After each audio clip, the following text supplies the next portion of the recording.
Let's get nasty on a Thursday. It's a Fast Lane on 101 ESPN. You got the double punch going today. The double punch. The Lincoln double punch.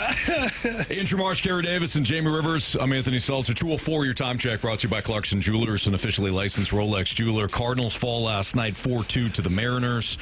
Not great for the old Cardinals. Ivan Herrera, despite hitting a home run, which I greatly appreciate because I'm chopping here. I'm chopping wood when it comes to Jamie's lead. Anthony's reeling me in. This is over. It's not over. It's so over. I'm done. I'm stuck in the mud. You're going to run past me. Remember the tortoise and the hare? Yes, I do. Yeah.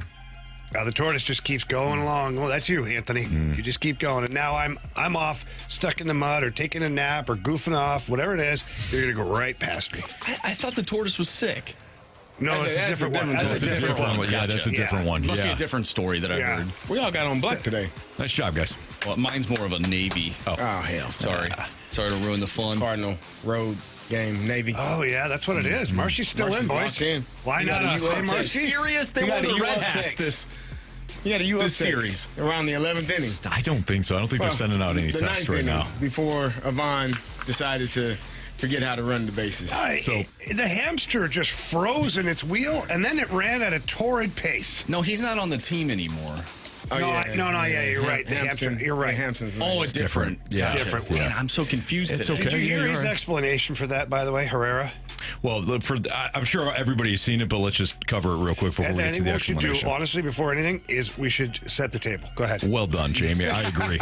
In the top of the 10th, Herrera was on second base as the automatic runner in extra innings. Alec Burleson lined one to deep right field. Herrera broke too early from the base and left himself unable to tag and get to third. He then misjudged Wilson Contreras' short fly to center field when he broke, getting easily doubled off second for a third for a threat-removing double play. Now, Jamie, if you'd like to go into the explanation for I'm not going to give his exact quote, but paraphrasing what I saw was that, he was 100% wrong. He had a brain fart, basically, on the first one. But then he was still in his head. He was still domed up from making that mistake, that when he saw the hit happen, he thought, I got to get going. And then realized, no.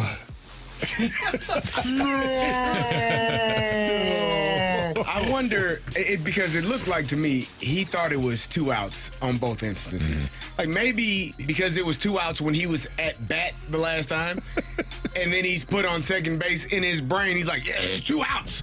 Run on anything. Run on anything. And then he sees Pop like, go back. He's like, is it not run on anything? Okay, I'll go back. But his brain still said it's 2 outs. Run on anything. Well, that's because he's not playing the field. Off again. There you go. He doesn't know. In his brain, it was still 2 outs. Or he thought it was sudden death. Baseball. Sudden death. First run wins. No matter what. No matter what. No matter how many outs there are. Even if he catches it. If you score, it still counts. Does fundamental baseball, does that fall on the player, that's the coach, player right the there. organization? It's not just that play, because we've heard this before. Cardinals have lost their way. The Cardinal way is no longer. It's fundamental baseball. Fundamentals has gone on the wayside. So it's not just, let's not isolate the Ivan Herrera play. Let's just kind of group all fundamental baseball together. If we watch the Cardinals play this year, the first half of the season, they were the best team in baseball defensively. So if we're going to crap on certain fundamentals, we kind of have to prop up other fundamentals that we saw. At best, they're getting worse in that area. They started off great, and now they're getting worse. But they also don't have Nolan Arenado at third base on a daily basis. His bat didn't play, but the defense sure did. Very true. In Contreras, he's had a good first season at first base. So, I think the fundamentals are fine. And when you have Donnie Baseball in the lineup, too, fundamentals get better as well because he's a better player. So I think in this last little stretch, you've had the hamster on your team. Now you've got Church. You got Herrera, who is, you tried him in left field. He's been a DH most of the year. He's a catcher. He's still learning. He's a young guy. You've got Sajasi in there. You've got some new faces that maybe are still learning. Yeah. So I don't think fundamentals overall are a problem for the Cardinals. I think that when you have as many moving pieces as you do throughout the season, that they can sometimes get lost. This one here, I don't blame the Cardinals on this. I blame Herrera. Like, every now and then you got a player who just makes a dumb decision. Like I said, in hockey, if you pass the puck to the other team in front of your own net and they score, is that the coach's fault? No, it's your fault. I'm sure at some point that player learned not to do that. Same thing last night with her. He had a brain fart. It was a really costly brain fart. He didn't have brain farts. He had 2 brain farts. But I agree with you. Now, I do think, though, there is a big picture. There's a big picture of this, too. The organization really needs to, from play better. From the farm system all the way up, minor leagues all the way up. It's about details and discipline. I don't care what sport you're playing. And if those two things aren't constantly being driven in, then I do think there is accountability for the coaching staff and for the organization at large.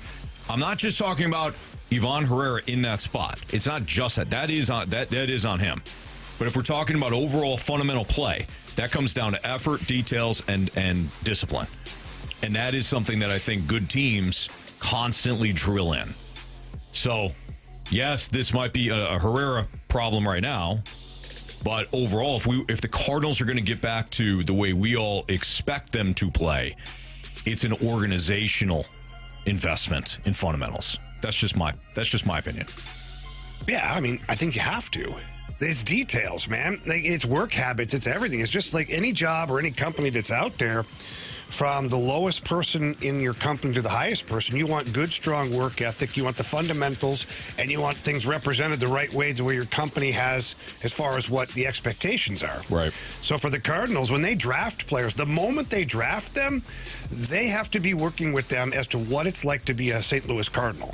Like, you're out there, you're taking the ground balls, or you're in the outfield and you're shagging the fly balls. Like, whatever it is, like, you're doing the work that's necessary. The same stuff we do in St. Louis, you're going to be doing here in Springfield, Peoria, wherever you're at. I mean, that is culture. Yep. In any sport, I think a team that is structured can beat a team with skill. If we were to play any sport, 10 games, how many times do you think a detail-oriented team with less skill could beat a team with just pure skill? Well, it depends what team we're talking about here, right? It depends on what level we're talking about here. Hey, if we're talking about the Dodgers against, really fundamentally sound Pittsburgh Pirates, I'm taking the Dodgers almost every game. Well, I think of the Milwaukee Brewers. That's a detail-oriented team. I don't think their skill level necessarily competes with the Dodgers, but I think Milwaukee, there's a reason why they have the record that they do. They're a detail-oriented team. They are they're fundamentally sound. Yeah, it does remind me, Marsh, what you're bringing up, the cliche of hard work beats talent when talent isn't willing to work hard. Unless the talent works hard, then you're screwed. Right. Exactly. But that does, I think, falls into what you're saying. Well, and some of the best teams are the detail-oriented teams that have the best skill. Very true. Yes. So, and it's really hard to beat those teams. But with how sports is, you're not always going to get that. And that's why we really admire the teams that actually do that. And that's why they go down as some of the best teams in history, whatever sport they're in. Very true. But that doesn't happen all the time. Me too, Big Steve. What Big Steve say? Yep. I was just agreeing with Big Steve. Look at what I wrote. Big Steve is fond of my takes on Missouri football. Or he's just tired of Cardinal baseball, one or the other. Carey, can I not enjoy the moment? I'm looking at how in the New York, what are y'all doing? How in the hell are we still 4.5 games out? New York Mets. Just do it, man. Just do it. Carey, just think about this. Damn it, man. Had you won your last 3 games, you'd be a game and a half back right now. I gotta keep hearing that. Yeah. If you go on a 3-game winning streak, you're right back in this thing. You got to believe, Carey. Well, you know what? Well, no, the second the Cardinals go on a 3-game win streak, so do the Mets. That's typically but you can't think negatively, Marshy. It's power of positive thinking. It's kind of hard when you're surrounded by negative thoughts. No, I'm being positive. No, you're not. You're full positive. Cardinals start the series with the Brewers on Friday. Win all 3 of them. See, that's fake positive. Right back into it. You can see right through Where it. the Right, red Anthony? glasses at? It's terrible. I can't see through it, but I smell it. Let's go Cards. You don't mean it, Carey. I do. No, you don't. No, I do. What, Either win or lose, just do it. what would your mom think of you right now? That's what they'll do. What would your mom? They Let's will. get Carey's mom on line 1. She would tell you that. I should be like, I can smell what my son is dealing right now. Son, I'm being get your butt honest. home. Don't you lie to being people. honest. Just win. Win the whole damn thing. Now he's really There's lost. only one thing left to do. Win the No whole. bleeping thing. Or go to break and let's move on. In the whole fast lane thing. Which team needs a superstar more? Your Cardinals or your Blues? That's next on 101 ESPN.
It's Fastlane on 101 ESPN.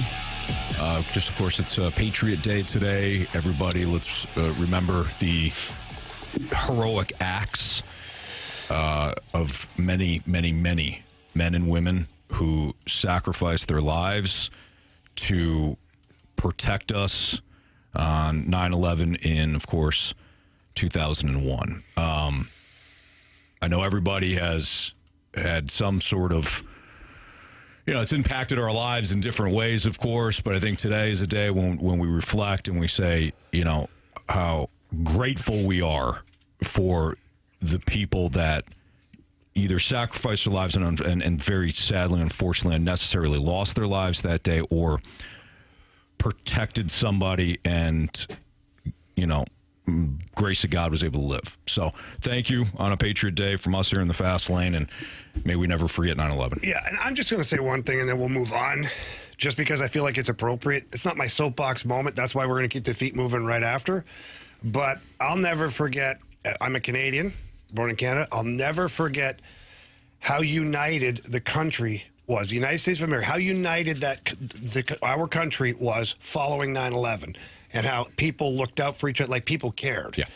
And I just think it sucks sometimes where we're at now.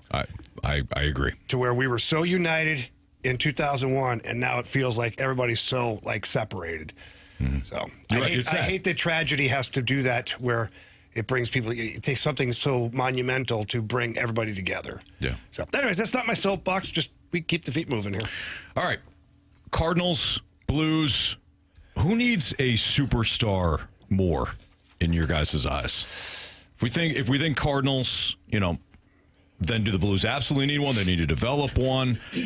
Can they with a salary cap? I mean, this is a point of discussion over the last couple of days now in the NHL. But locally, if you were to choose one, who needs it more? I think the Cardinals do.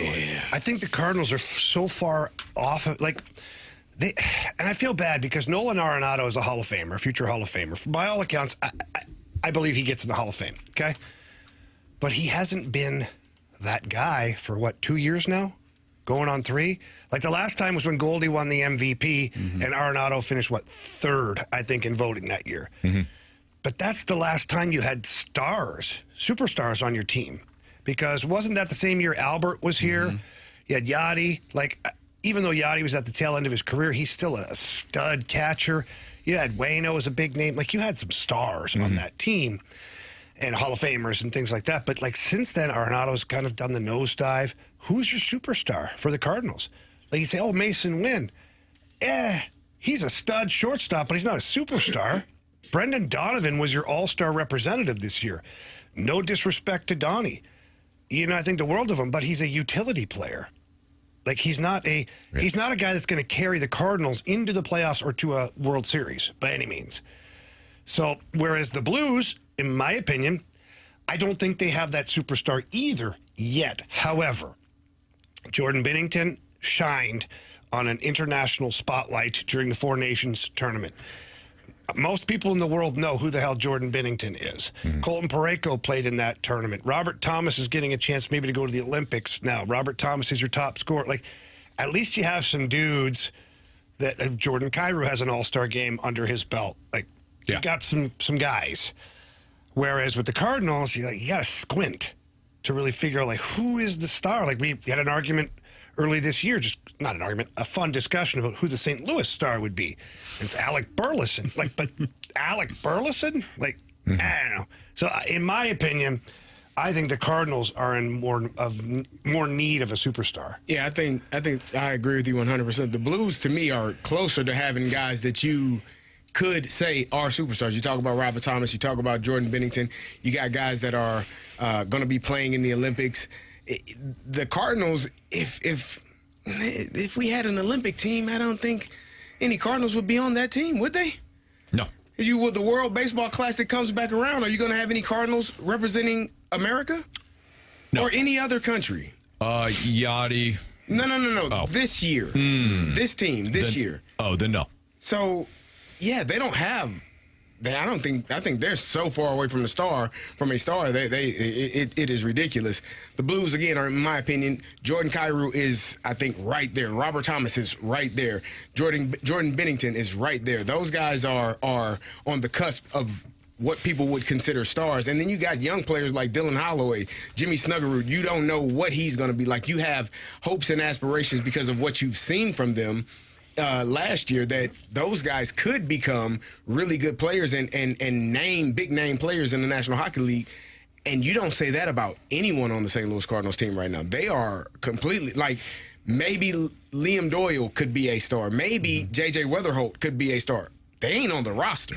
And they haven't played Major League Baseball. They haven't played a game yet. So no, you don't even have a person that you could consider potentially being a star on this Cardinals roster right now. I think I think you guys are right. The Cardinals need the superstar.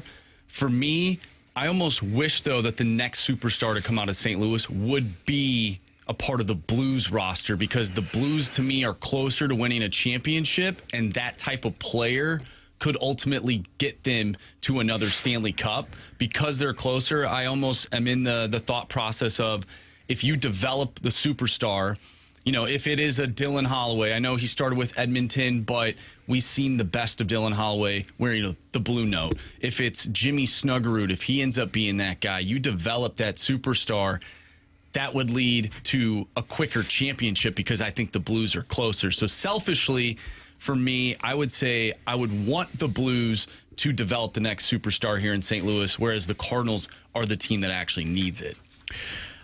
I'm going to say the Cardinals too. That's a unique perspective, Marsh. I'll try to go like the logic route, at least logical in my head, which let's be honest isn't much of logic there. Jamie. I believe in you.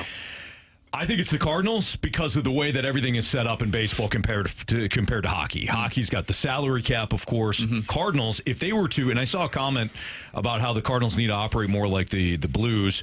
Here it is from Ryan. Cardinals need to make smarter decisions more often across the board before worrying about a superstar. Operate more like the Blues and worry about that first. Completely agree, Ryan. If I could piggyback, though, in my head, your superstar has to be drafted, not paid for. If the Cardinals were able to draft a superstar, think about the way baseball is set up with the arbitration process.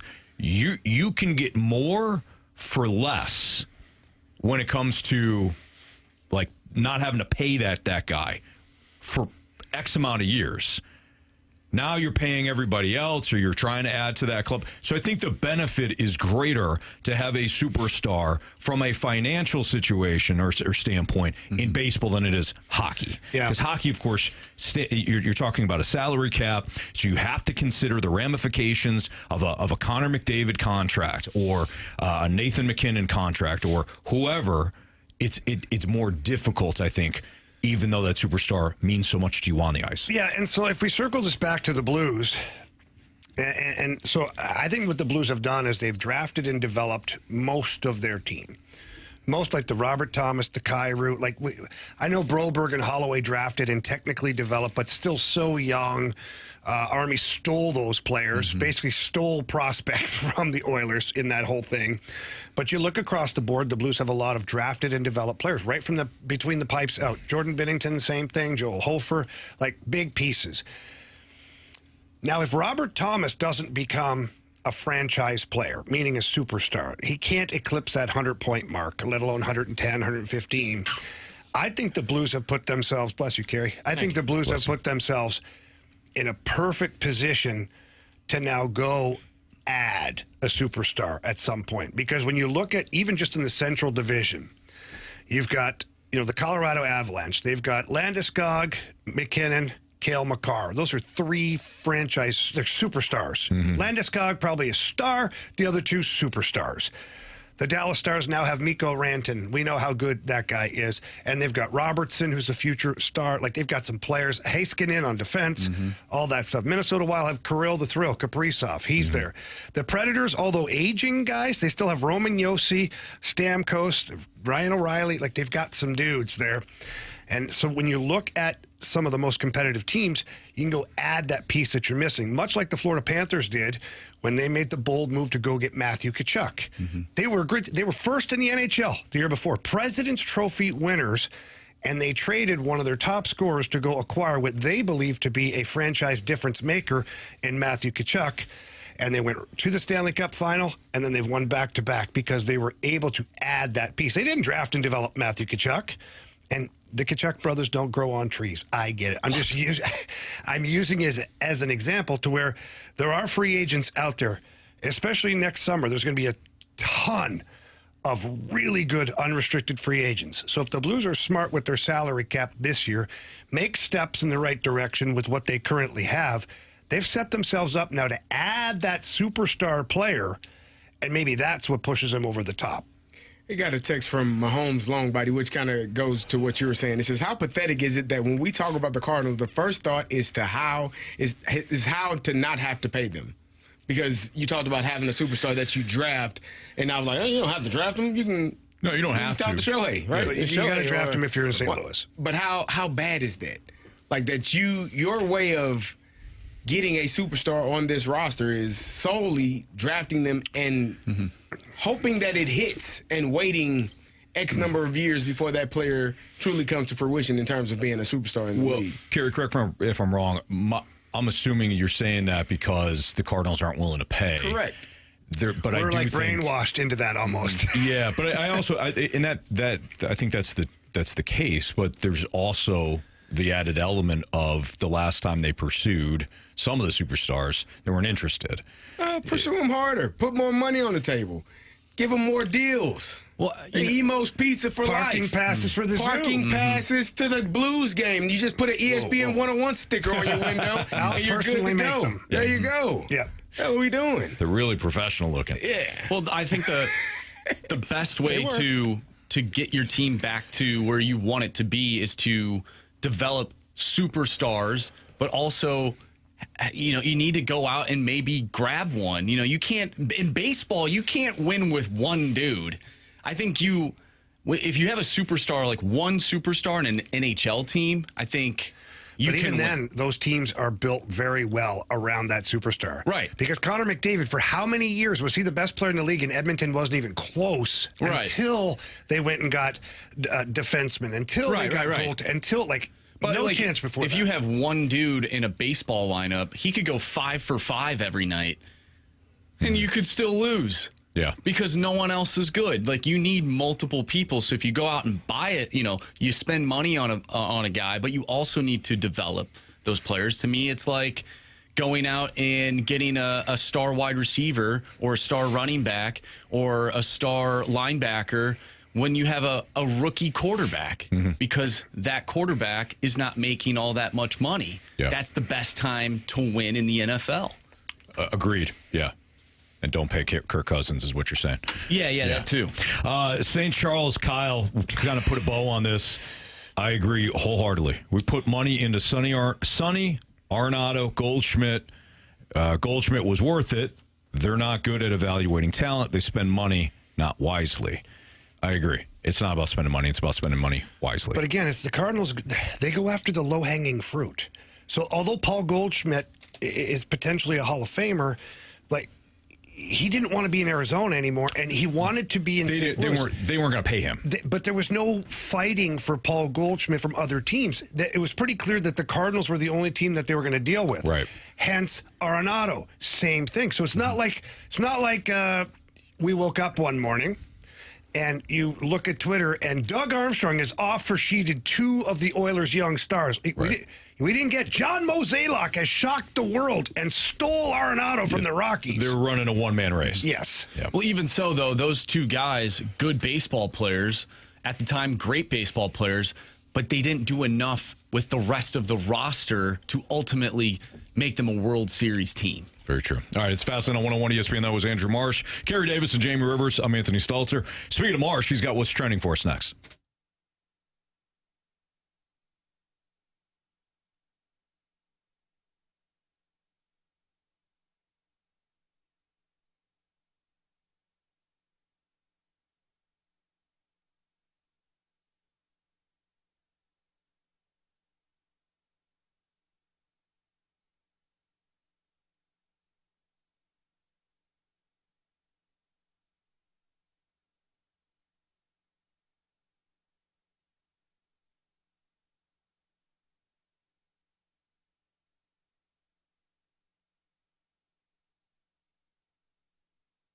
Hey, this September, so this month, it's kickoff time at Auto Centers Nissan. Welcome to the Winning Drive sales event. Auto Centers Nissan, they've got over 1,000 vehicles in one massive location right off I-55 in Herculaneum, just minutes from South County. No games, no running around, just real savings and real selection. And right now, you can take advantage of 0% APR for 60 months, 0 down and no payments for 3 months on the 2025 Rogue, Pathfinder, and Murano, all built in the United States and backed by Nissan's top ranking in the latest J.D. Power Initial Quality Study. That's award-winning quality from day one. If you're shopping used, Auto Center's got you covered there, too. 0 down and no payments for 3 months on a huge selection of used vehicles, all priced to move. And every new Nissan comes with rock-bottom dealer pricing, their exclusive lifetime warranty, and a 30-day return promise. So get to Auto Centers Nissan in Herculaneum. Tell them that Anthony Stalter sent you. Visit AutoCentersNissan.com as well. Do so this weekend. These offers won't last. It's Auto Centers Nissan.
101 ESPN Sports Center.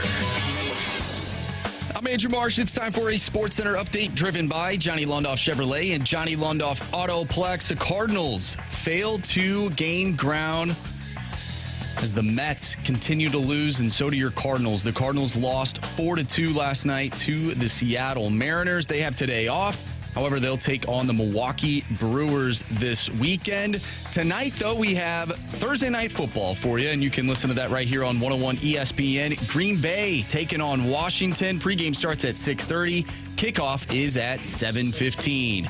We have What's Trending coming up next right here in the Fast Lane. I'm Andrew Marsh, and this Sports Center update is driven by Johnny Londoff Chevrolet and Johnny Londoff Autoplex. See them at londoff.com. Chevy, together we drive. Are you kidding me?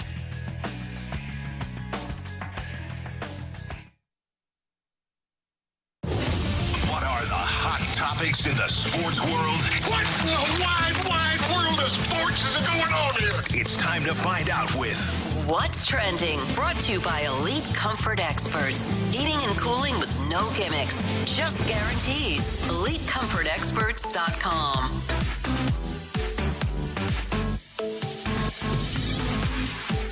Welcome back to the Fast Lane here on 101 ESPN with Anthony Stalter, Jamie Rivers, and Carey Davis. I'm Andrew Marsh, and it's time for What's Trending. We were just talking about the Blues. Let's stick with hockey, as John Kelly has been hired as the LA Kings lead TV voice. So congratulations to John Kelly. No doubt. Yeah, JK landed on his feet, as he should. I've said this a million times before. He was an incredible partner for me here, and I mean, ask anybody, Darren Pang, anybody that's ever worked with John Kelly, the guy's a pro. He's a good teammate, awesome dude, and obviously the family has been involved with Blues hockey and NHL hockey forever. So it's great to see John get a chance to be to continue working, because I know he wanted to continue working, and he loves what he does. And it's awesome to see him go to a big market, man. You know, he's worked in Denver, he's worked in St. Louis. Now he's going to get a chance to be with the LA Kings. That's a big market, and rumor has it he's going to get some national games this year, too. I'm not sure if it's TNT or ESPN, but JK will be tickling eardrums all over the place. I think it's great. You've worked with John Kelly, certainly. You've worked with him closer than we have. I've known him for quite a while now. The ultimate pro, somebody that's going to do a great job. It's a layup of a hire. You know what you're getting out of John Kelly, and I think that's fantastic, and I'm happy for him and his family, and he's going to do excellent work with the LA Kings. Yeah, and I'm a little jealous because he's going to be out there in the LA weather. He's going to be tanning out there. And one thing about John that people don't know is when he does get on the beach, he's not afraid to throw out the Speedo. He likes to walk around. I noticed his tan lines one time at the gym. I said, what's going on here? He's like, shh, don't tell anybody. So, good luck, JK. Did you have an influence on him? Maybe.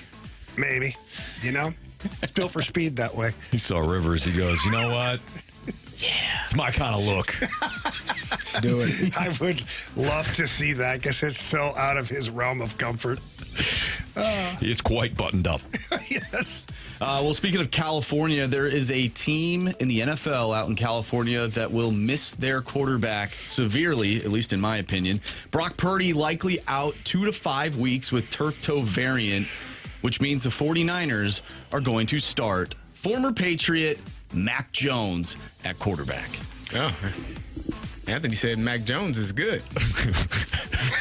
And he actually did say that. I said Kyle Shanahan wanted Mac Jones, and we know what Kyle Shanahan does with quarterbacks, former first-round quarterbacks that aren't good. Makes him good. Yeah. Hey, listen, guys, if Kevin O'Connell can turn Sam Darnold into an actual quarterback, can't Kyle Shanahan temporarily fake the world with Mac Jones? In all seriousness, because you'll crap on this in a second and bring us back to reality, Carey, I'm sure. It's just in a bad mood. But in all seriousness, the reports were that he wanted Mac Jones, not Trey Lance.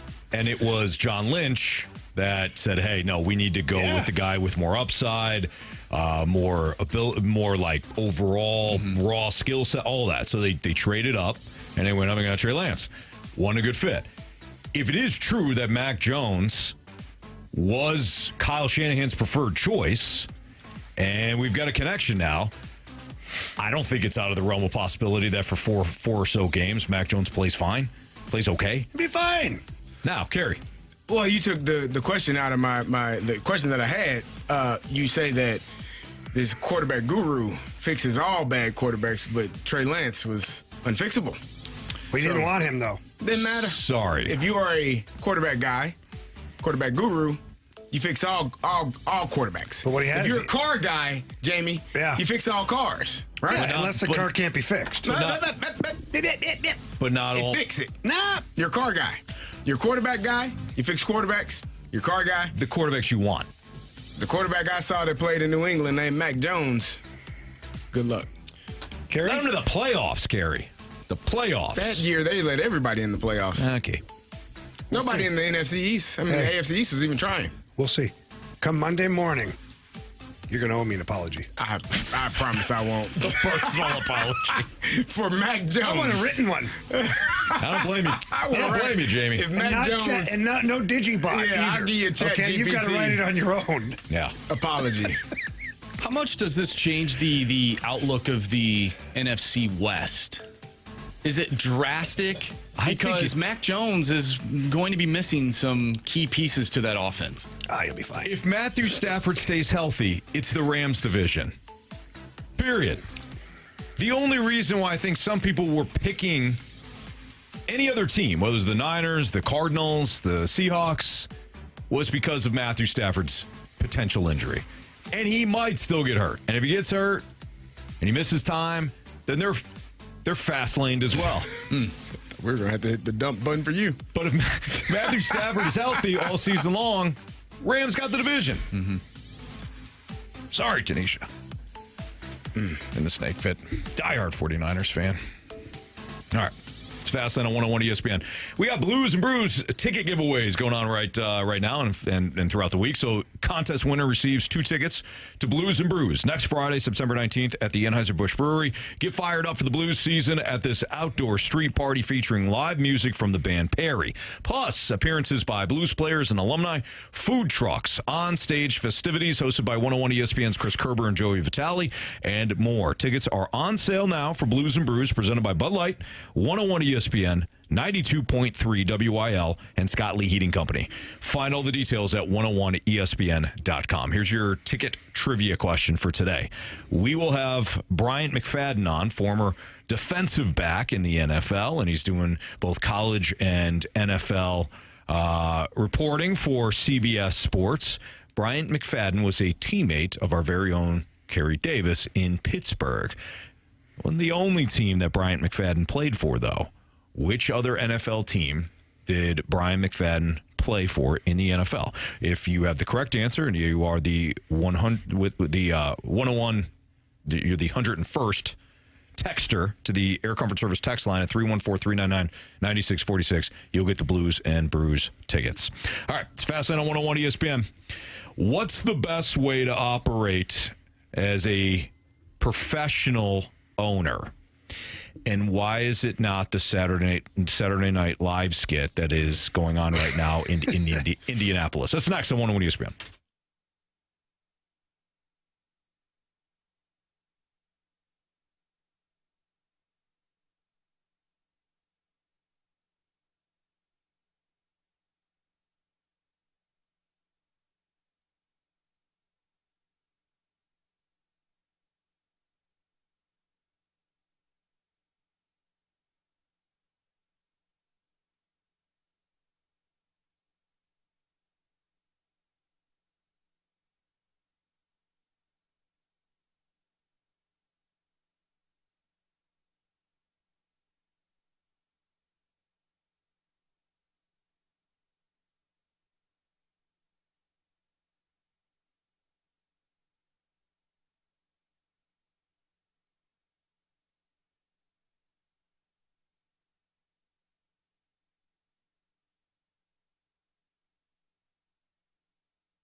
Gaslit on 101 ESPN. Kind of an interesting situation. Jamie, you have been all over this story. But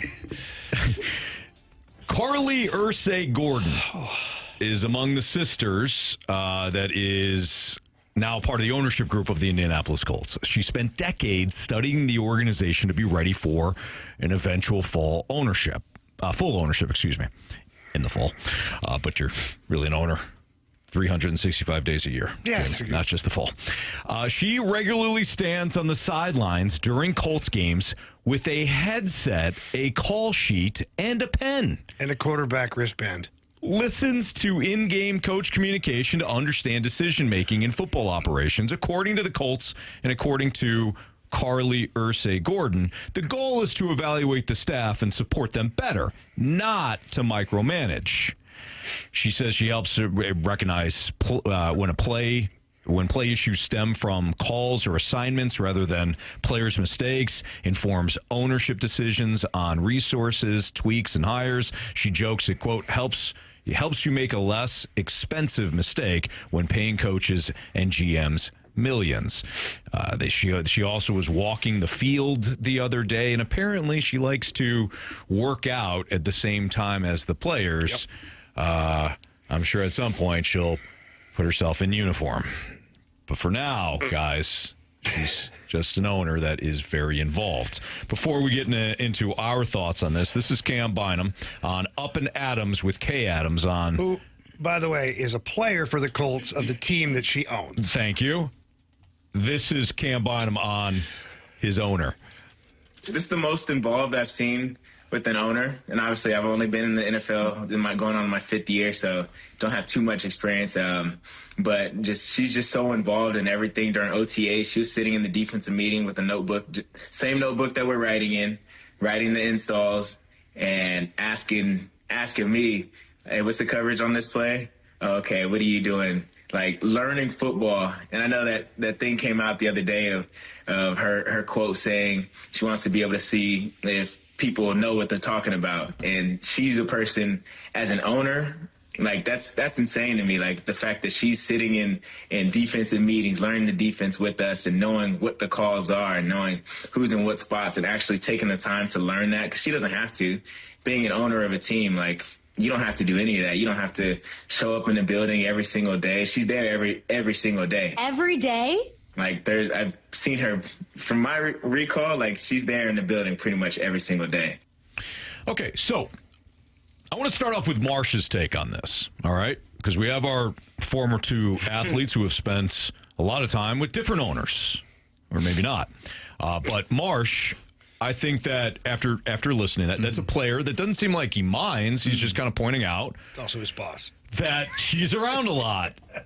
There's been articles written that, she wants to be involved. She wants to know what's going on. She also wants to be able to aid the staff and the players. But Marsh, you have, I think, a different take than maybe our former athletes do. Yeah, obviously I've never been at the highest level of any sport, and I don't know what that's like to have a professional athlete ownership type of relationship. I just see an owner that cares and wants to know more about the game and is willing to just learn and put herself through what the players are to maybe understand what they're going through.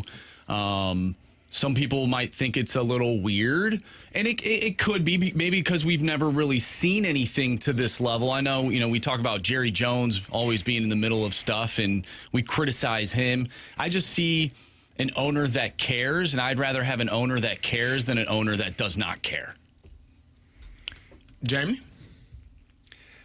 That's certainly one way of looking at it. I always try and look for the positives. You absolutely do. You do a great job with that. In all seriousness, there's no sarcasm. A blessing. Seriously, it is a true gift. Wait till you're 40. Yeah, or 50. So yeah, everything you just said is quite possible. Mm-hmm. Okay. However, as the players, like, the coaching staff is around all the time. You're in the trenches with your teammates, the coaches, and to even have the general manager or president of operations around a lot is kind of weird. Mm-hmm. And most of the time, the coaches want them kind of like, let me coach my team. Mm-hmm. So to have the owner now in all these meetings with headsets, quarterback wristbands, in the weight room with the guys, like, that's a lot. It's a lot. And it gives me the feeling of really controlling and micromanaging. Whether that's true or not, I don't know. I'm not in the Colts facility, okay? But just picture any job to where your owner, your top, is hovering over your shoulder, asking questions because she wants to learn about the sport, right? Or is she questioning you? Because you can ask a question that I can take two different ways. I could ask Anthony a question about, so, well, why did you do that there? Was it inquisitive or was I questioning him?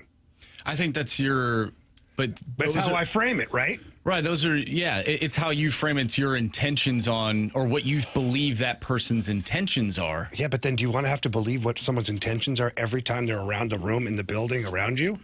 I don't want to do my job with the boss hovering over my shoulder every second of the day. You either believe in me and you trust in me, you hired me, you're paying me millions of dollars to do my job.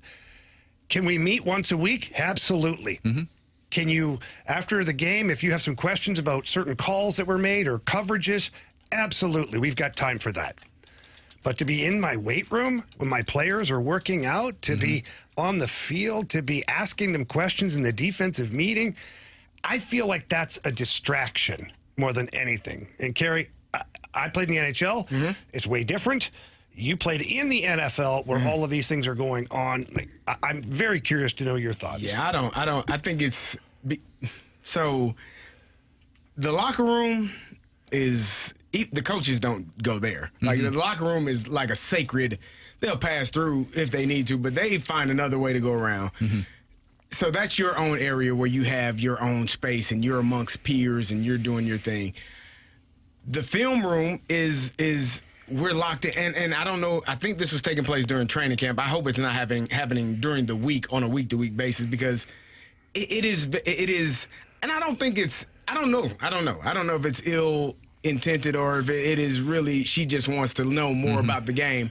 But like Jamie says, when you're locked in and focused, you don't want the boss to be constantly over your shoulder. So what are you doing here? Why are you doing that? So what does that mean? There's a time and place where she can learn if that's the ultimate goal, and that's the off season. The off season is when it's much more relaxed. It's much more, it's less going on. It's still a lot going on. You're still breaking down film. You're still doing all those things, but it's not as intense as it is in training camp or as it is in season, where you're actually trying to lock in and prepare. Either in training camp, you're trying to prepare to win a job or keep a job in terms of starting job or an actual job on the team. And then in the season, you're preparing for the opponent. I need to know what this damn running back is doing if I'm the safety. I need to know what the route concept is if I'm the DB. I need to know what he's trying to do and prepare for that.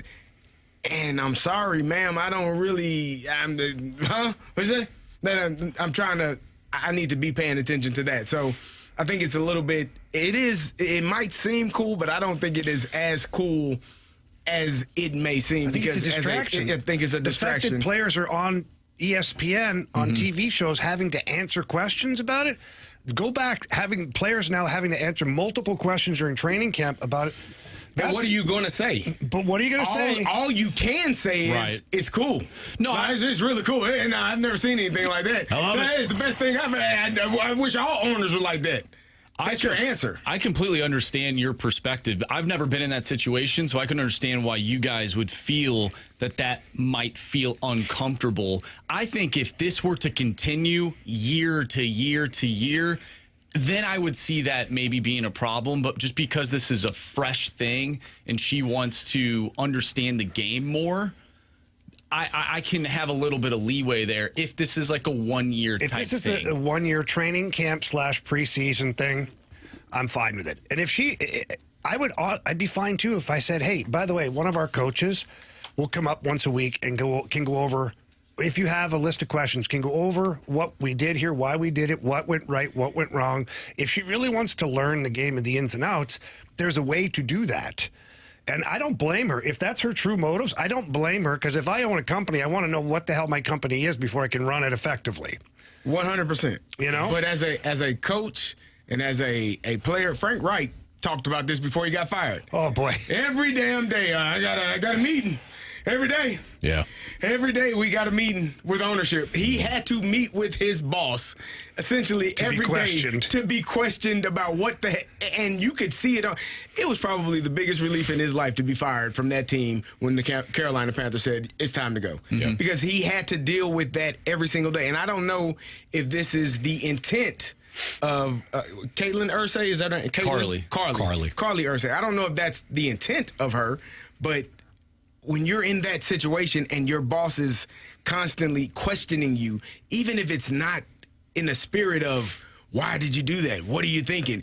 Even if it's, like Jamie said, inquisitive, I truly want to know. Then if you truly want to know, then let's do this in the off season. Let's do this before the rubber hits the road and I really have to be dialed in and locked in week to week and worried about who's blitzing, where the blitzers are coming from, why are they doing it? What is the play call? It's a lot. Well, and to have to do that as well, I think it can become too much. Well, maybe they end up having that conversation, her and the coaching staff, as the year progresses. Like, hey, maybe we just dial this back a little bit. Hey, Mark, again, I think that's not how that works. What if she says go to She's hell? the boss. Like, I can't tell my damn her. team. I'll do whatever I damn well You please. can't that's the problem. But I'm saying I think a good owner listens to, a good boss listens to the people that work for them. And if they feel that maybe it's a little too much, and if she is that type of person that says, you know what, maybe you're right, I'll dial it back a little bit, then they'll have that conversation. That's a good work environment. Yeah, but to run the risk at that point, too, where she's like, oh, that's fine, that's great, yeah. And then the next day you're fired. Well, then why would you want to work in that work environment? Yeah. But that's my ultimate question. We don't know what the environment is yet. Yeah. I just think we're looking for the negatives in this when... I think, what are the positives? That she gets to know football? I've offered solutions. Okay, well, look, here's the other part, too, though. Can she do this without doing it the way she's doing it? I think there's yes. I think she could either hire somebody or pay somebody on the coaching staff an extra, salary to say, hey, I love football. I don't know it like you do. Can you teach me the game just like you're teaching the players? But not in the meeting rooms, not in the weight room, not on the field. You can pay somebody to learn football the way you want, but also keep your distance. I think there's a way that she can do it without being with the players and the coaches constantly. And I think that would actually be more respectful to her organization than what she's doing now. And we don't know. This thing could end next week. This could just be like a 1 week to 2 week type thing. Yeah. And it's all of a sudden she's back to the normal way that an owner would go about it. Yes. We don't know.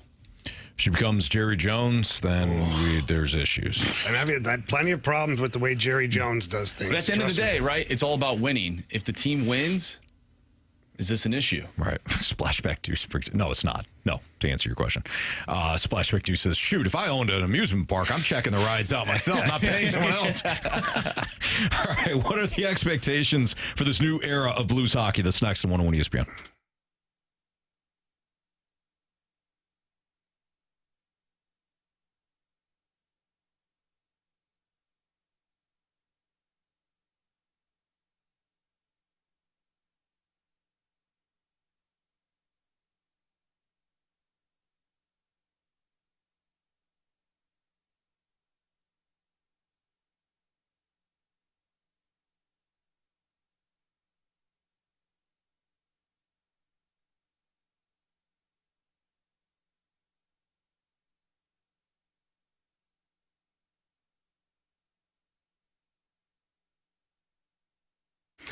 If you're looking to renovate your kitchen, your bathroom, or what about some of those outdoor living spaces, please call my friends over at E&B Granite. They have been in the business here in the St. Louis area for over 2 decades. And they're the only people I call for anything to do with your bathroom, your kitchen, or your outdoor spaces. They're unbelievable. I had my kitchen redone with E&B Grant a couple of years ago, and the experience was phenomenal. First thing I did is I went down to 6135 Manchester Avenue, walked in, talked to one of their in-house design staff members, and she was fantastic, walked me through the entire process. We went into the back and saw all the different kinds of countertops available, the different cabinets, the backsplash. It was really, really easy, too. Fun. It was really super fun to pick out things, and then I got to watch the skilled team of professional installers as they ripped out everything in my kitchen and then put everything in that I had purchased with E&B Granite, and it came out looking incredible. So please take my advice. Call, book an appointment down there. Tell them Jamie Rivers sent you in. That number's 314-645-9300. Again, that's 314-645-9300. You can always visit enbgranite.com as well. Remember, E&B Granite, luxury for less in Missouri and Illinois.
Fastline at 101 ESPN 304. Your time check brought to you by Clarkson Jewelers, an officially licensed Rolex jeweler with Andrew Marsh, Carey Davis, and Jamie Rivers.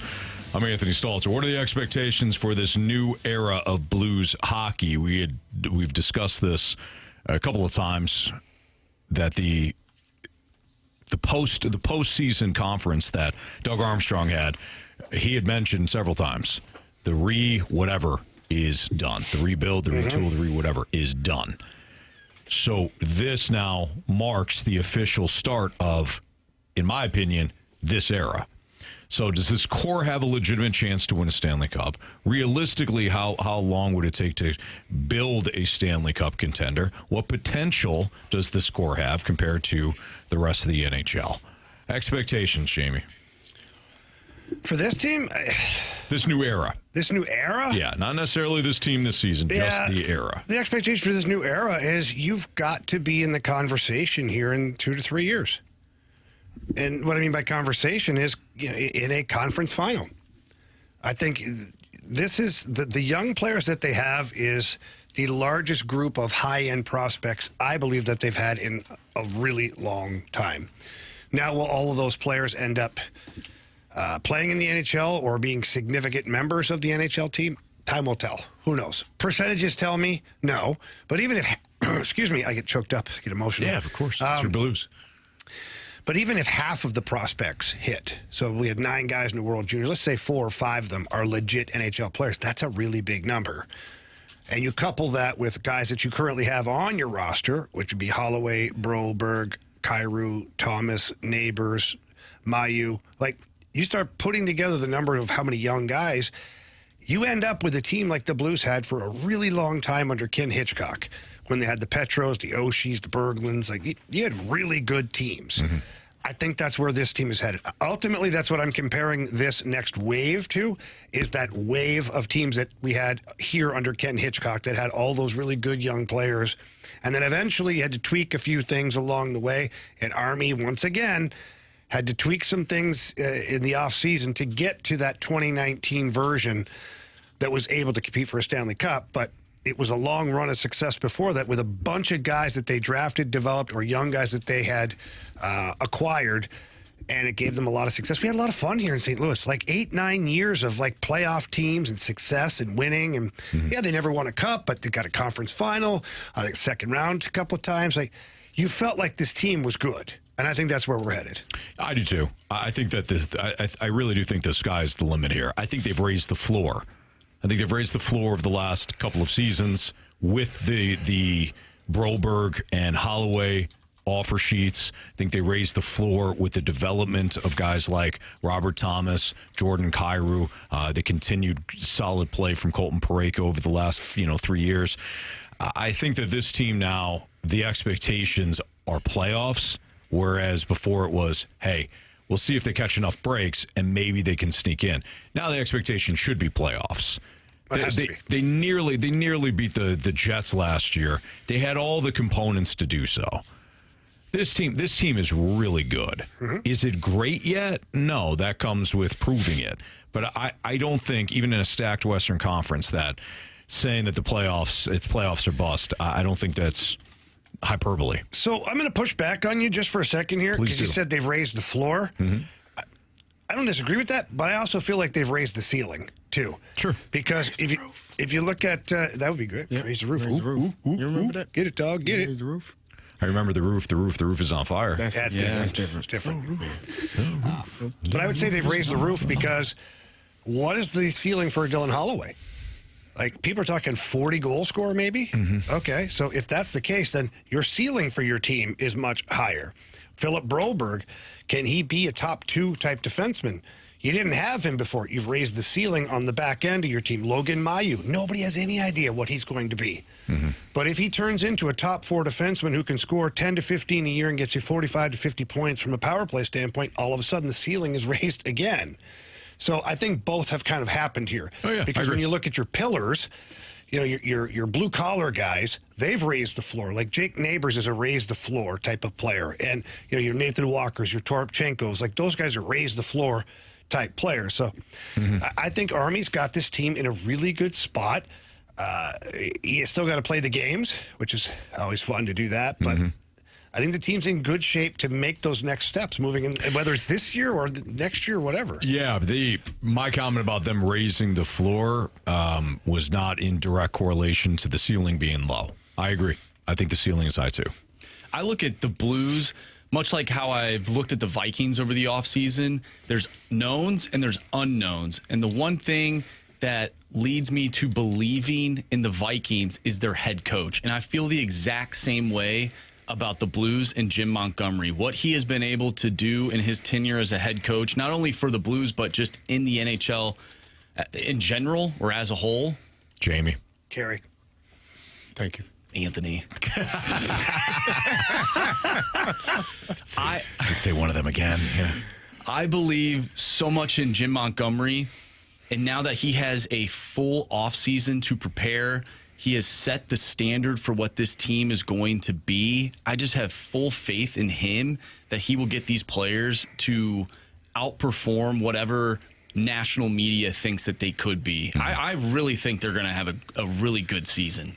I think anytime you have a team that has young players as well as veteran players that, you got guys on your team that have won a Stanley Cup. You brought in Milan Lucic. I don't know if he makes the team, but he's another veteran leader. You got Bukestad. You got guys that have played a lot of hockey, and you couple that with guys that are young, new.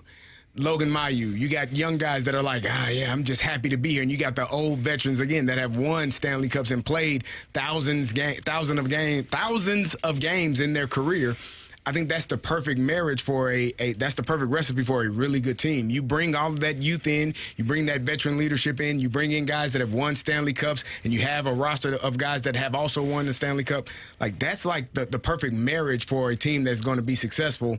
And then those young guys start to mature. They mature faster because they have the veteran leadership. They're like, nah, young fella, don't do it this way. You know, when we won the Stanley Cup in 19, we had a guy, and I was in your same position. So here's what we did and how we did it, and this is how you learn how to be a champion. So for me, I think all of the pieces to the puzzle are starting to come together. I think Army has done a fantastic job of building this roster. Oh, yeah, and now I'm going to go grab a couple of guys that the Edmonton Oilers, they can't pay them, and they're really good. Let me add them. They're young as well. They're kind of in that mid-range, so in terms of their age. So, yeah, it is kind of, in my opinion, all coming together. Does that mean they win a Stanley Cup next year? I don't know. But I think that you are much closer. Carey. You are much closer to a Stanley Cup with this roster now than you were last year and the year before and the year before that. You're just inching your way closer to being a Stanley Cup contender. You're already a playoff contender. You showed that last year. So for me, I think this is a great example of how to build a roster and how to put a team together to work towards a Stanley Cup. Well said. It's Fastlane on 101 ESPN. We got the Sports Six-Pack Part 1 next. The Aircraft Service text line is 314-399-9646. And if you got a question for us, send it in. Sports Six-Pack next.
It's time for the Fast Lane to answer your sports questions. I want to ask you a bunch of questions. I want to have them answered immediately. Asking me all these weird questions. Answer the question. Answer the question. Answer me! The Sports Six-Pack is now.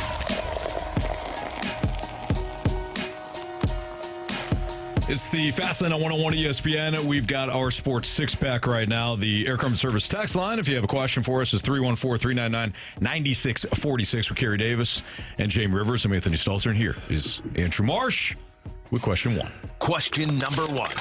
All right, to continue our Blues conversation, we got a question from the 314. What will stop the Blues from getting off to a normal slow start or fast start and stumble at the end like the past Blues? What will stop them from a fast start? If they start slow? If they start slow, what would the reason be behind that? Don't know. I don't expect that, so it's a tough question to answer. Injuries. Maybe injuries. They don't have a lot of brand new additions to the team, so it's not like there's a bunch of guys that have to learn the systems and learn the culture and all that. So I don't expect a slow start at all, barring, injuries, which I hate to even discuss. What was the other part of the question?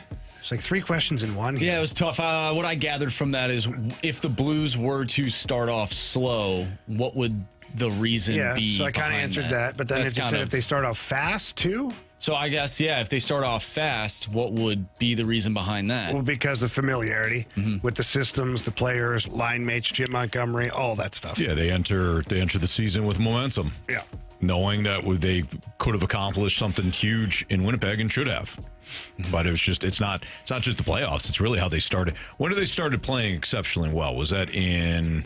Right after Four Nations. Okay, so they went on their streak right after Four Nations? They lost the first game back, I believe, against Winnipeg. Actually, I know that for a fact because Binnington and Hellebuck, everybody thought it was going to be the big matchup, but neither goalie played. Hellebuck didn't even make the trip to St. Louis here. Winnipeg won that squeaker, I think, right near the end of the game or a shootout. It went to a shootout. Blues had a lead. They blew it and lost. And then after that, the Blues went on a run. Okay. So, they Colorado after that. Yeah. They started playing well before the playoffs. They didn't limp in. They were running at one point. Yep. Question number 2. This one comes from Who's On First. What would it take for you to have the same level of faith in Ollie Marmol as you do in Jim Montgomery? What would it take? The same level of roster. Comparable. A comparable roster. I think the Blues have a damn good roster. I think they have shown themselves to have a damn good roster. I don't think the Cardinals do, and I don't think but they had the same gets roster under Drew Bannister too. I think it's track record. I brought up Kevin O'Connell. He has a track record of winning and getting quarterbacks that you necessarily don't believe in to play good football. Whereas Jim Montgomery took a team that a lot of us probably didn't believe in midway through the season, and he got them to play good hockey. And we know he's a good coach because a couple years before that, he had the Boston Bruins, who fired their head coach. He comes in and basically takes them to be the best team in the NHL. Like ever, regular season. Yes. What about likability? Do you think that factors in? Because Jim Montgomery is extremely likable as an individual. He's a funny dude. I think the players like Ollie. I'm not talking about players. I'm talking about just public perception. The likability, does that matter? I don't think that matters for the team. I'm talking about just overall. What was the question? What is it going to take for Ollie for you to have the same faith that you have in Jim Montgomery for an Ollie as a fan Marmol? or as a media maybe that helps. Maybe people don't like him and that's why they think he sucks. Maybe the team ain't good enough. I don't know. Because when you think about a baseball manager, they're often, in my opinion, more scrutinized than the hockey head coach. Because this is just my opinion, but I've had it for a while. I think a lot of people put themselves in that manager spot. I can do this. I can write out a lineup. I can do bullpen decisions. I'm doing it from my couch. Why can't this, do it from the dugout? Of course, there's much more to it than just that, but that's what they do.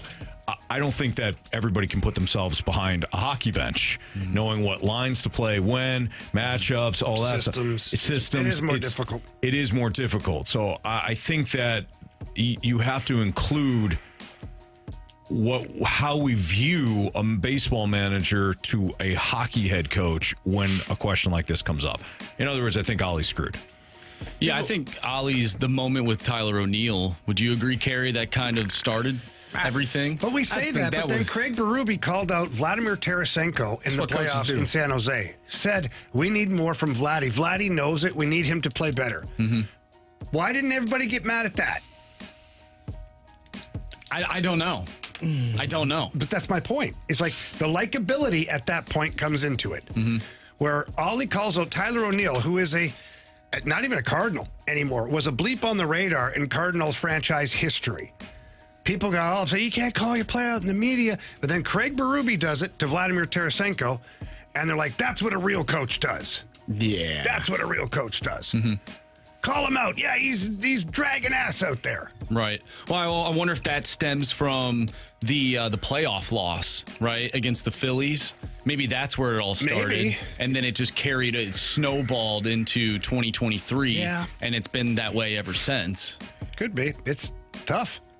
Yeah, I think people find reasons to be mad about certain things and don't find reasons to be mad about other things.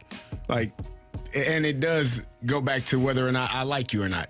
If I like you, you can do whatever the hell you want to do. Mm-hmm. If I don't like you, you can't do that. And that's what it boils down to. And sometimes I like you until I don't like you, which means I like you as a player until I notice that you're cutting corners an awful lot, and now I start to not like you, and then I eventually don't like you, and now I'm sick of it. Mm-hmm. It's a lot of variables. Question number 3. From the 314, what was your favorite community impact activity you did as an athlete?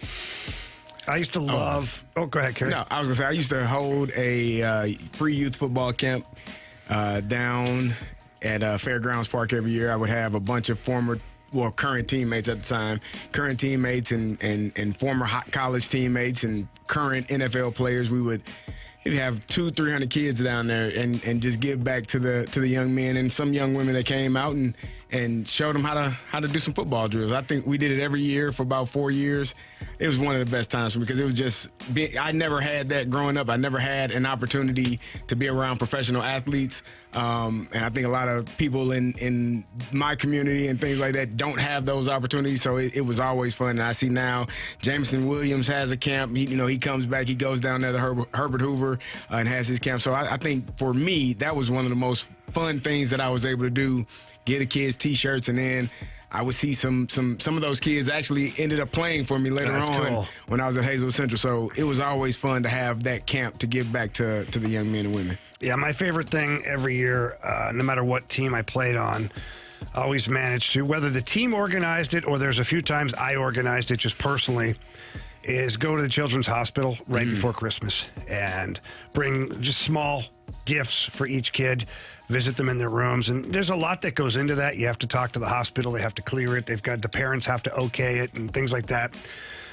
But just to walk in to these rooms and these kids are going through whatever. Some are more serious than others. Some will never leave the hospital. Others are there for a short visit.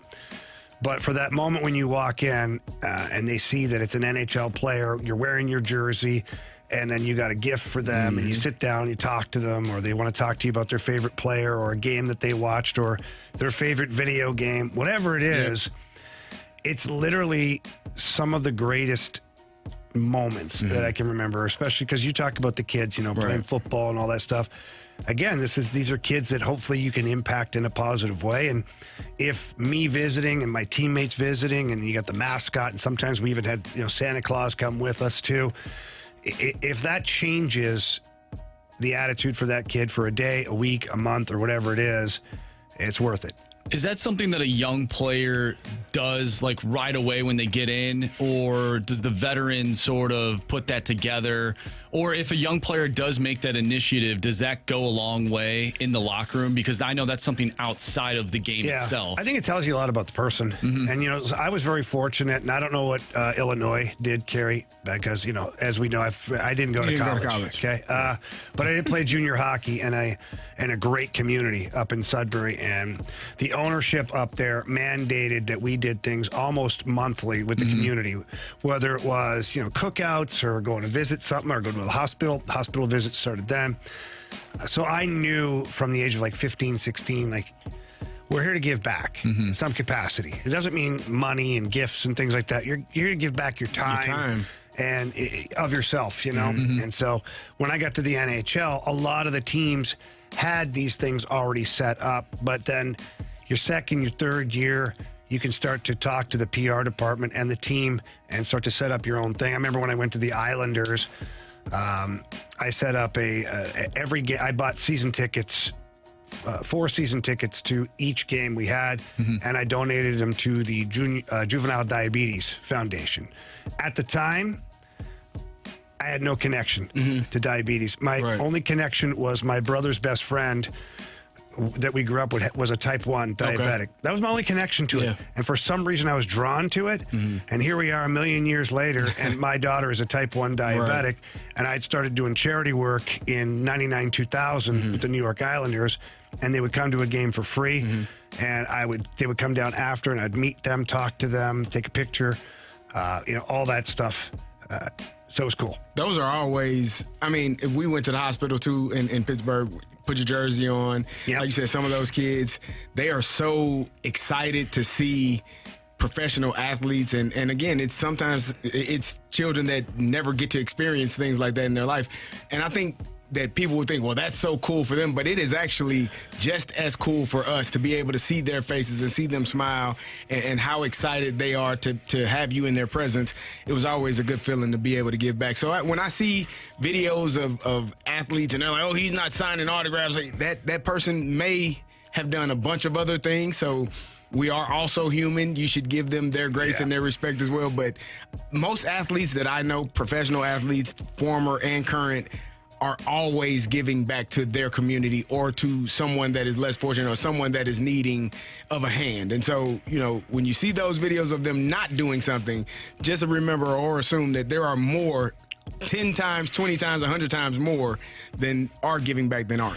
And that's one thing, too. Like, it's fun to have these publicized events that you do and whatnot, but I always tried to do it without any media. Correct. Yep. Basically in the still of the night, because I always felt that meant more. Yeah. Because I wasn't trying to, or not just me, my teammates and I were not trying to get gain a any spotlight. publicity off of it. It was strictly about the visiting with the children. So, a lot of athletes doing a lot of great things for sure, and I love hearing about it. All right, we've got part 2 of the 6-pack coming up next here on 101 ESPN.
101 ESPN Sports Center. I'm Andrew Marsh. It's time for a Sports Center update brought to you by Saliga Heating and Cooling. After losing 4-2 to the Seattle Mariners, the Cardinals get a day off, and then they'll take on the Milwaukee Brewers this weekend. So no baseball tonight for your Cardinals, but we do have Thursday night football, and you can listen to that game right here on 101 ESPN as the Green Bay Packers take on the Washington Commanders. Pregame starts at 6:30. Kickoff will be at 7:15. We will talk with Bryant McFadden in about 10 to 15 minutes, so stay tuned for that. We'll talk some NFL and college football. But coming up next, we have part 2 of our Sports Six-Pack, so get your questions in to the Air Comfort Service text line, 314-399-9646. Part 2 of the Six-Pack is next. I'm Andrew Marsh, and this Sports Center update is brought to you by Saliga Heating and Cooling, a Daikin heating and air conditioning dealer.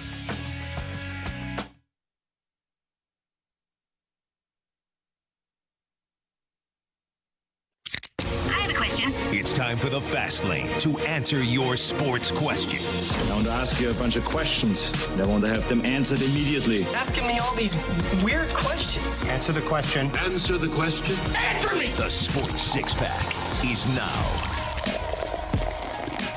Welcome back here inside the Fast Lane here on 101 ESPN. We've gotten half the six-pack done. Let's get the second half going, Marshy.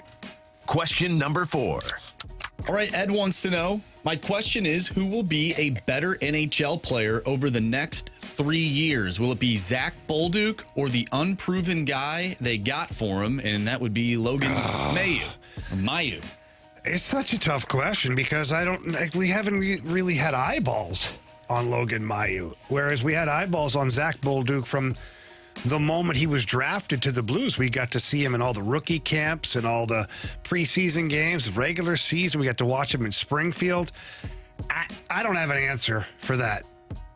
The easy answer would be right now, based on the information that we have, that Zach Bolduc would be the better player. But we have no idea what the Blues have in Logan Mailloux yet. And if Logan Mailloux checks all the boxes that Army thinks he's going to check, then he will be a more impactful player than Zach Bolduc. But right now, I don't know, Carey. It's pretty tough to assess a situation or compare a player that hasn't played yet. Yeah, you don't have enough information. Yeah. It'd be like saying, who's going to be better, J.J. Weatherholt or Mason Wynn? The funny part is we talked about which player won the trade, who won the trade with Liberatore and the Rosarena yesterday, and you got plenty of film on that. Yep. We don't got nothing. Nothing. I don't know. We'll find out. Yeah, just pick a horse.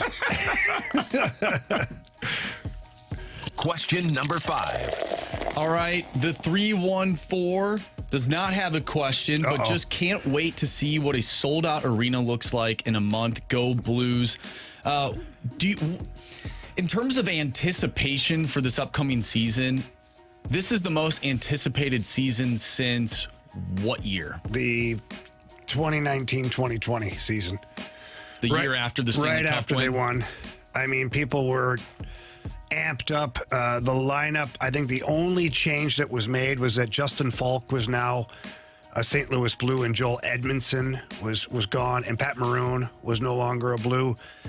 People were amped up for a repeat, and it probably would have been close had the whole pandemic and bubble and all that crap not happened. But that's the most amped up I've seen this fan base for the start of a season in a long time. Was following. It's been a while. Yeah, it's been a while.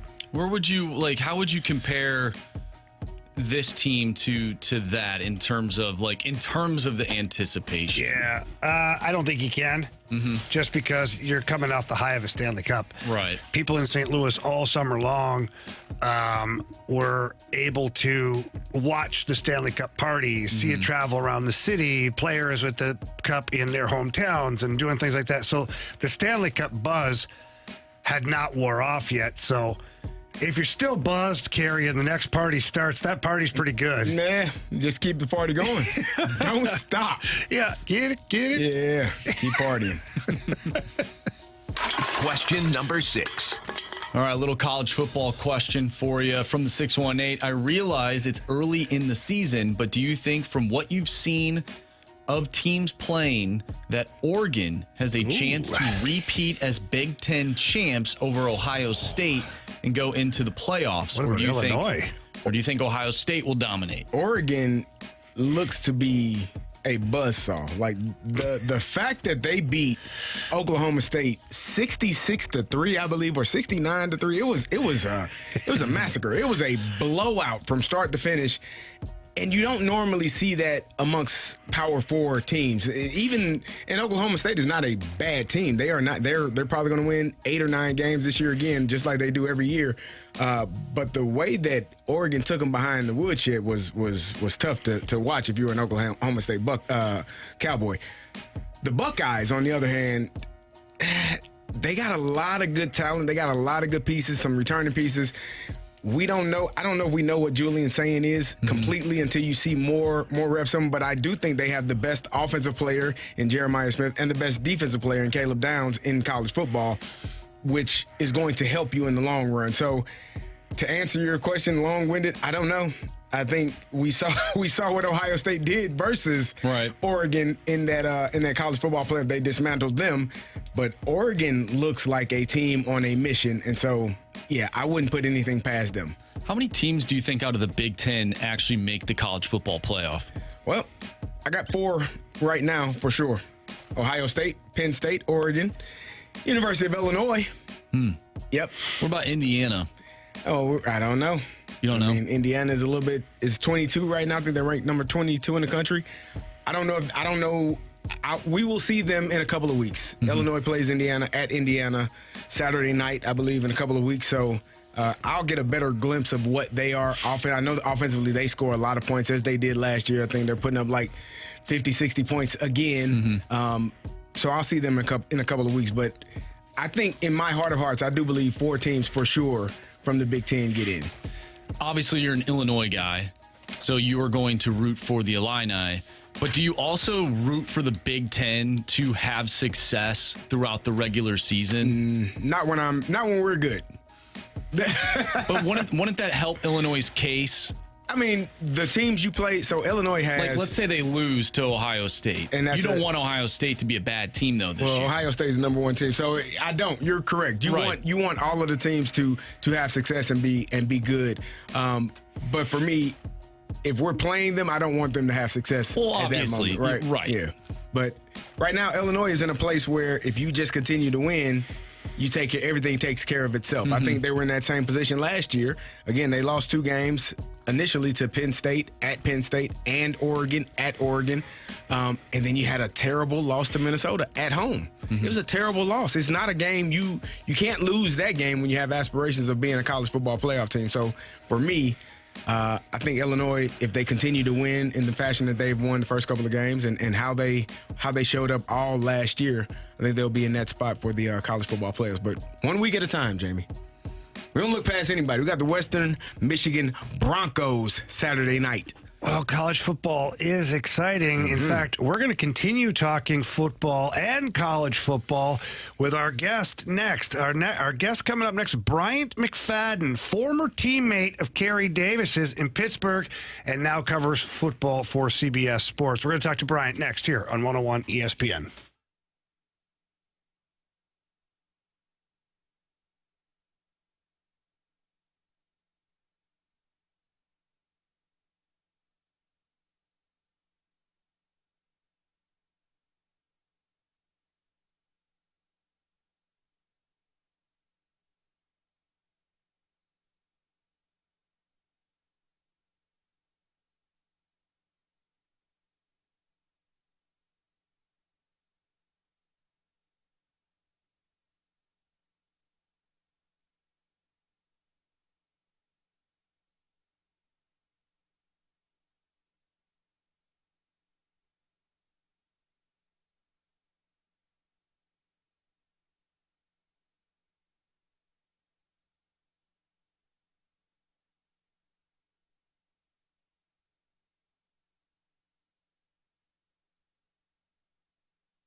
Fast Lane on 101 ESPN. Carey Davis, Super Bowl champion, Andrew Marsh, and myself, Jamie Rivers. And we are joined by another Super Bowl champion, former teammate of Carey Davis. Can't wait to hear some of these stories. But please welcome in Bryant McFadden. Bryant, how we doing today, bud? Man, what's happening, fellas? Carey, what's up, my boy? How you doing? You good? I'm good, B-Mac. How are you? You're doing good. I know you're doing well because what Jamie didn't mention is you're also a Florida State Seminole, and your Seminoles are number 10 in the country. Man, talk to me about this team going from unranked to having a huge win versus Bama in week 1. What is Mike Norvell and that staff doing down there in Florida State, down there in Tallahassee? Hey, man, like the old folks used to say that I grew up around, man, it ain't no fun when the rabbit got the gun. Hey, that rabbit got the gun right now, man. Yeah. But to answer your question, it's being 2-0 and one of those wins coming against a potential championship caliber team in Alabama in week 1, it really feels good because of how bad everything went a year ago for Florida State on the football field. The production wasn't there, clearly didn't live up to the standard, and had one of the worst seasons ever in program history and only winning 2 ball games. So I can tell you this much, just the adversity they faced a year ago and getting guys to buy in back into the program to be able to believe that they can win the necessary ball games has been so far in 2 weeks to play a masterful job by Mike Norvell and his entire staff. So hats off to them, and hats off for the players that stuck around, man, and wanting to right their wrongs from a year ago. Yeah, Brian, that's what I want to talk about a little bit here is Florida State. Like right now, it's been a complete 180 for this team. Only 2 wins last year, 2 wins already this season, and obviously a huge win already on the schedule for them. But you know what's the difference? Because you're right, a lot of guys stuck around and the coaching staff and whatnot, yet it looks like a completely different team. Well, to start off, when you look at having a successful football team, you need to have a really good quarterback, a quarterback that fits the system offensively. And I don't care how good the rest of your team is. If you don't have a quarterback, you're going to struggle. You know, you guys know it, being fans of the game, having played the game. If you don't have a quarterback, it feels like you got to drive 150 yards to score. Not 100, but 150. And Carey, you know that with your alma mater, with Luke Altmaier. I mean, he makes things easier when you're driving. He makes scoring efforts easier. And that is the first main ingredient for our success when you look at Thomas Castellanos and how he fits what Gus Malzahn loves to do offensively. And everything else is just kind of, you know, it's been a domino effect. But it starts with having a really good quarterback that fits the scheme offensively, and he has a unique skill set that even fits the offensive regiment, ideally, which have paved the way for the offense doing what they need to do. And then just getting back to the basic defensively, you know, fighting harder for longer. There's always been a motto in Florida State. When you play defense, you got to fight harder for longer, regardless of who you're playing against. And these guys have really instilled that mantra mentally and physically where they're making their presence felt. B-Mac, I'm looking at this college football landscape and the top 10. I watched Oregon. We were just talking about them. They dismantled Oklahoma State last week. Who do you feel like is the best team in college football? I know we're only 2 weeks in, but when you're looking at this landscape, which teams do you think have all that they need to continue to go forward and maybe win a national championship? All right, right now, I'll say the best team is Ohio State, because of what they did week 1, along with replacing so many NFL pros, not just pros, but also replacing 2 coordinators. You know what I mean? So they lost a lot, but just finding a way to win in the manner in which they did, I'll say right now Ohio State. But to your point, the Oregon Ducks is the best team in college football no one is really talking about. And the reason why I say that is because their style of play can fit any fight. You know, one thing about Oregon under Dan Lannon, people was concerned about their ability to withstand the Big Ten physical nature. Right. No, they can do that. They got bully ball in the trenches. Not to mention they can score with style. They can score with speed. They can score with doing it methodically up and down the football field. And they got a quarterback in Dante Moore who looks like he's going to be the next great one at Oregon. Will Stein is like the Ben Johnson of college football, guys. If you don't know who Will Stein is, he's the quarterback coach, offensive coordinator for Oregon. When you look at the changeover in quarterbacks, the main thing has been production. You know why? Will Stein. Bo Nix, great production under who? Will Stein. Dylan Gabriel, even better production under who? Will Stein. And that's what we've seen with Dante Moore. So I really believe, man, I don't know what the odds are for Oregon to win the national championship, but clearly that's the best team in college football no one is really talking about, in my opinion. Bryant, there's always a team in there that we call an imposter, right? And right now we look at the top 10 teams in the nation, at least ranked in the AP top 25. You know, what team do you think is the imposter in that top 10 group right now that come the end of the season, we're not going to see anymore? What? Texas. Okay. B-Mac, he was trying to set you up to say Illinois. No, I know him. Listen, B-Mac, I'm telling you what he was doing. You got to watch him. That's what he was hoping you said, so he could talk to me. I should have texted him before the show, so he said Illinois. Hey, but the thing about Illinois, I really like Luke, man. Luke can play some dang football, bro. Yeah. Luke can play some football. And what they did last week in dismantling Duke the way they did, is kind of going unknown because people feel like, well, it was Duke. No, Manny Diaz has really built a nice competitive team, but what Illinois did was just dismantled them from start to finish. But Texas, the reason why I'm going Texas is because some people felt like Texas was the best team in the country before week 1. Some people felt like Texas had the best quarterback in the country before week 1. And right now what we're seeing is they're not that. But the issue for Texas is that their schedule is not changing. It's still going to be a gauntlet.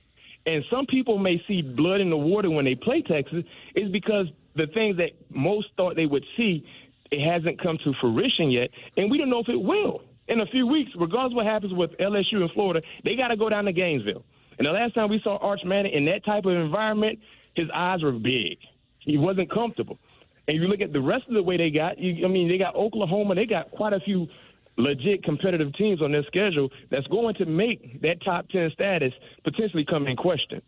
B-Mac, I want to shift gears and go to the NFL. I know you watched our former team play week 1 versus the Jets, and I know you had to be fuming over there watching how the Jets were running the ball down our throat. We still were able to get a win. What do you think about that week 1 matchup versus the New York Jets with our Pittsburgh Steelers? I carry you right. Hey, but check this out, though. I was fuming, but I also was excited. The reason why is because we finally saw offensive production that was able to deliver touchdowns when our defense was not at their best. Usually, if we got in a shootout and our defense is not upholding, the standard is not a shootout. Only one team is scoring and our offense wasn't. Right. That has been the case. But what we saw was, the defense had some issues, but guess what? Aaron Rodgers was like, no, we got y'all. Yeah. We got y'all. That's how it used to be in our championship days, Carey. Agreed. If we happen to have an off day or off night, we still knew our offense can deliver the goods in a day in which we didn't have any gas to deliver the goods ourselves. So that's the one positive, because I do believe the defense will get back to being the type of unit we know they can be. Right. As long as our offense can kind of play up to that level, it should be a fun season. Brian, I got a quick question for you. It has nothing to do with college football or plays on the field. It's a little different because we just had this discussion earlier in the show, and I just keep kind of scratching my head. But, right now the Colts owner, Carey Gordon, it's well publicized that she's in the team meetings, wearing a headset, got the quarterback wristband on. She's in the weight room lifting with the players. What's your thoughts on this? Because Carey and I were like, we're good without the owner being around the locker room, but it's always fun to get another point of view. It's something new, and if she feels like she needs to do that to feel a part of what is going on, so be it, honestly. Now, I don't know with her being a female how much access she can have to the locker rooms and stuff like that, because, guys are in there changing and whatever the case may be. But being in meeting rooms, I guess she's actually trying to learn. She's trying to really know what her investment is doing, right? And right now, she is the owner. That's her the team is her investment. So she's trying to figure out what's going on with the investment. It's almost like this, guys. The very first time, us as adults, if you have ever partake in the stock market, I'm pretty sure when you did that, the first thing you did was learn about the stock market. So you can make sure you're not missing any potential opportunities to gain as much money as possible because you had to learn it. I kind of look at it like that. She's trying to learn everything about what's going on with her team for them to be at her best, so she's aware about what's going on. B-Mac, last question for me. I want to get your opinion on what you've seen from the Kansas City Chiefs. That week 1 matchup versus the Chargers look really good, and the Chiefs, I thought that they were going to be a team better than they were last year, and they made the Super Bowl last year. What did you see from the Chiefs week 1 that maybe has caused you a little bit of concern for this season? Well, one thing about week one games, it's the week of unknowns. Mm-hmm. And then secondly, when you have a divisional matchup in a week one game, anything can happen. Divisional matchups in the NFL are like rivalries in college football. You got to throw records and resumes out of the window for that week. So what we saw was when they lost Xavier Worthy early in that ball game, the dynamics changed offensively for Kansas City. That he is their playmaker. He is the speed guy. He's the guy that opened things up for other players. And they lost that. And they're playing against a team that knows them extremely well and vice versa. And they just kind of got caught sleeping at the wheel. Now, the one major concern that I have, I do believe that even if they lose this week, guys, I'm not hitting a panic button on Kansas City if they're 0-2, honestly. But one thing I was concerned about, their inability to put pressure on Justin Herbert. Mm-hmm. That was surprising. You know what I mean? I felt like at some point in time, someone can get home that kind of harass him. He was fairly comfortable for 4 quarters, and that led to Justin Herbert just playing throwing catch out there on the football field in Brazil. Bryant, last one we got for you here, and we'll let you get going. I mentioned earlier on when I brought you in that your teammates with Carey Davis, Super Bowl champion, all that stuff. We're a pretty open book here in the fast lane, and these guys have heard some things about me from some of my former teammates before. What was Carey Davis like as a teammate? Because I've seen pictures of him wearing dog collars, all sorts of craziness. Hey, man, Carey was a good guy. Carey didn't say a lot, but when he did, you know he was pissed off. And one funny story about Carey, we're playing Baltimore in the playoffs. And Carey, it was a kickoff return. Carey was wearing the upbacks, blocking for our returner. And Lord have mercy. When I tell you, Carey took the soul. Carey, who was that you hit? I know you remember. Stone. Darren Stone, I think. I'm not sure. I know it's Stone. Yeah. He took his soul out of his body. In today's game, Carey would be fined and suspended. But back then, that was still a football. Yeah. And the thing about us as defenders, we used to love watching kickoff return because we knew somebody was going to sleep. It was just a matter about who would it be. And Carey set the tone early in that game, and, of course, that paved way for us to win a championship, get to the Super Bowl, and take care of business in Tampa against Arizona. But Carey was a no-nonsense type of guy, man. Well, he's the same here with us every day. My favorite thing is to get him riled up to where he's foaming at the mouth a little bit. It's always fun to have a little bit of an angry Carey around here. Yeah, every night. Hey, the best way to get Carey riled up, say something about Illinois. Oh, don't worry, bro. Don't worry. We take care of that, buddy. All right, Bryant, we really appreciate you coming on here, man. We'd love to have you again sometime if you have the time to chat more football with us. But all the best to you with your broadcasting career over there at CBS, and thanks again for coming on. Man, thanks for the invite, man. Carey, hit me up, man. I got you. Appreciate you, B-Mac. Yep. All right, that was Bryant McFadden from CBS Sports, former Pittsburgh Steelers, Super Bowl champion, teammate of Carey's. Love hearing those stories. Man, hey, buddy? we had a good team, man. We had a good team, a team full of really good guys that worked their butts off.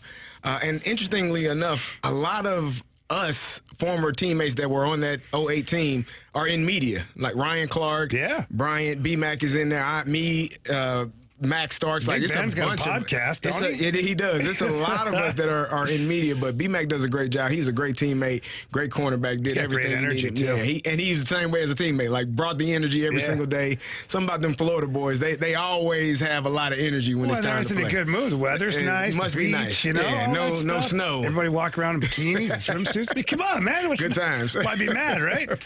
All right, we've got the Gauntlet coming up next. Marshy, do we need a contestant? No, we have a returner. Oh, that's right. In the Carey penalty was box yesterday. All right, was it Jeff? That would be Jason. Yeah, and yesterday we said he was a teacher. He's actually a principal. Is he really? He's the principal. Even better. Oh, so boy. round 2 coming up next. Okay, Jason next here on the Gauntlet on 101 ESPN.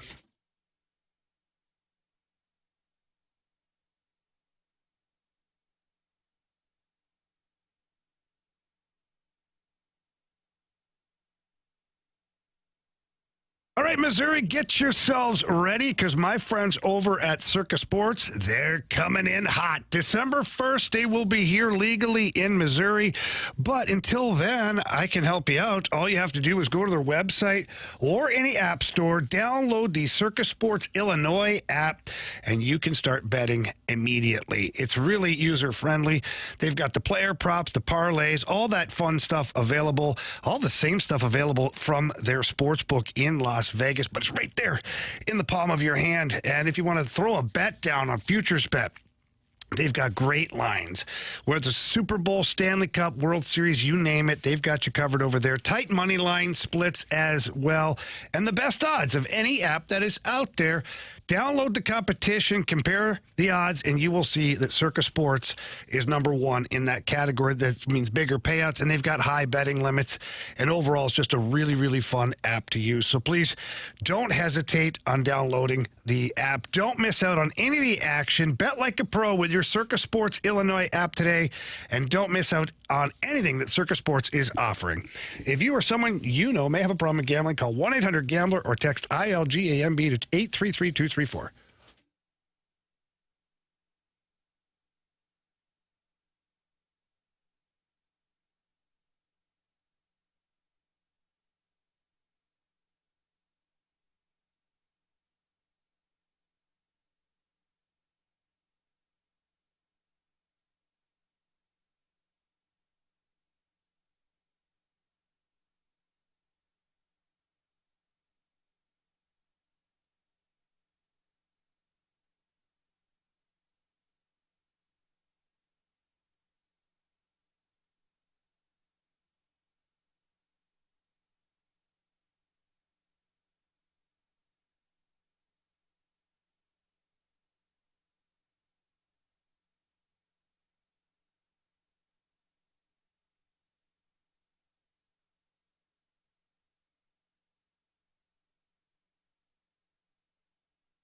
Warriors. 4 categories, 1 challenger.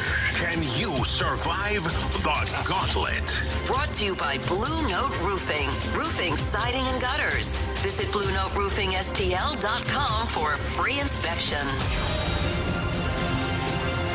We're back here in the fast lane. Time for the Gauntlet.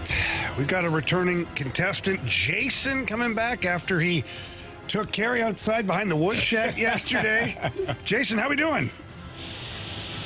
I'm doing great, fellas. How we doing today? We're good. We're good. Beautiful sunny day outside. Our guy Carey has recovered from yesterday. I'm all right. Pretty good mood for Carey, anyways. And, all right. So Anthony, unfortunately, had to duck out for a little bit, dealing with something on the homestead. Nothing terrible. Everything's good. Just a little mishap with some car keys. Marshy and I are available. So who would you like to play against today? Well, I beat CD yesterday, and my category ended up being football. So let's go with you today, my man, and hopefully we'll get some hockey. Oh, damn. All right, Jason. Well, I'm going to duck out of here. All you got to do is tell Marshy to spin that wheel, and we'll see you in a bit. Good luck. Sounds great, Jamie. Marshy, go ahead and spin that wheel. All right, Jason. Is Jamie gone? Yeah, he's gone now. Yeah, I don't really want hockey. I was Jason, you shouldn't have said it. The wheel always knows. Yeah. It's hockey today. It is hockey. Oh, no. Yeah, unfortunately. So hopefully you got your thinking cap on, because hockey obviously is Jamie's favorite category. You know how this works. If you answer it correctly without the options, you get 2 points. If you answer it correctly with the options, you get 1 point. And if you answer incorrectly, you get 0 points. Jason, are you ready? Yeah, let's do it. All right, here we go. Before Jordan Bennington, who was the last Blues player to wear number 50?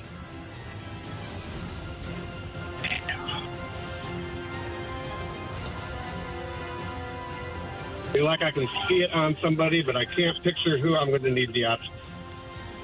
Is it Chris Mason, Carter Hutton, or Chad Johnson? Well, that wasn't who I was thinking, but let's just go Chris Mason, final answer. Question number 2. Brian Elliott is the Blues all-time leader in shutouts. Which Blues goaltender is second on that list? Oh, boy. Second all shutouts. Again, I'm going to need the options. This isn't going well. Options are Jordan Binnington, Yaroslav Halak, or Jake Allen. Let's go with Halak. Final answer. Question number 3. Which team did Yaroslav Halak play the most games in his NHL career? Option, again, but not a hockey guy. Is it the St. Louis Blues, the New York Islanders, or the Montreal Canadiens? Canadians. Final answer. And question number 4. Halak won the Jennings Trophy twice in his career. Once with Brian Elliott in St. Louis, and once with which other goaltender? Here is a note. The Jennings Trophy is awarded to the best goaltending tandem in the NHL. So he won one with Brian Elliott. Who was the other goaltender that he won that award with? Ooh. Again, options. Is it Robin Lehner, Tuukka Rask, or Semyon Varlamov? Rask. Final answer. All right. We'll get Jamie back in here. Did you wave him in? Jason, how you feel? Well, he doesn't need to pack a lunch. You always need to do that here in the fast lane every day. Jamie, Hey, how's it going, man? good, buddy. You doing all right? Life good? Yeah, it's pretty good right now, Carey. Thank you. I'm just checking on you, you know. I appreciate that. You like to check in on your boys. You're grumpy. Yeah, it happens. Yeah, I gotta check on my brother, make sure he's okay. Yeah, All right. I'm good though right now. Good to hear. Okay. All right. Cone of Silence was good? Very silent. I thought I was going to be able to go talk with Grant and hang out for a little He bit. took off earlier. He dropped a ninja bomb. He was out of here. Well, Jamie, Yeah. Chris said he wanted hockey. Chris? Sorry. Jason. I don't know who Chris is. Jason said he wanted hockey. Oh, yeah, yeah. Confused. I was like, I know why you said Chris. Jason said he wanted hockey. Yep. Jason got hockey. So do you. Boy. You want to tell him more? Okay.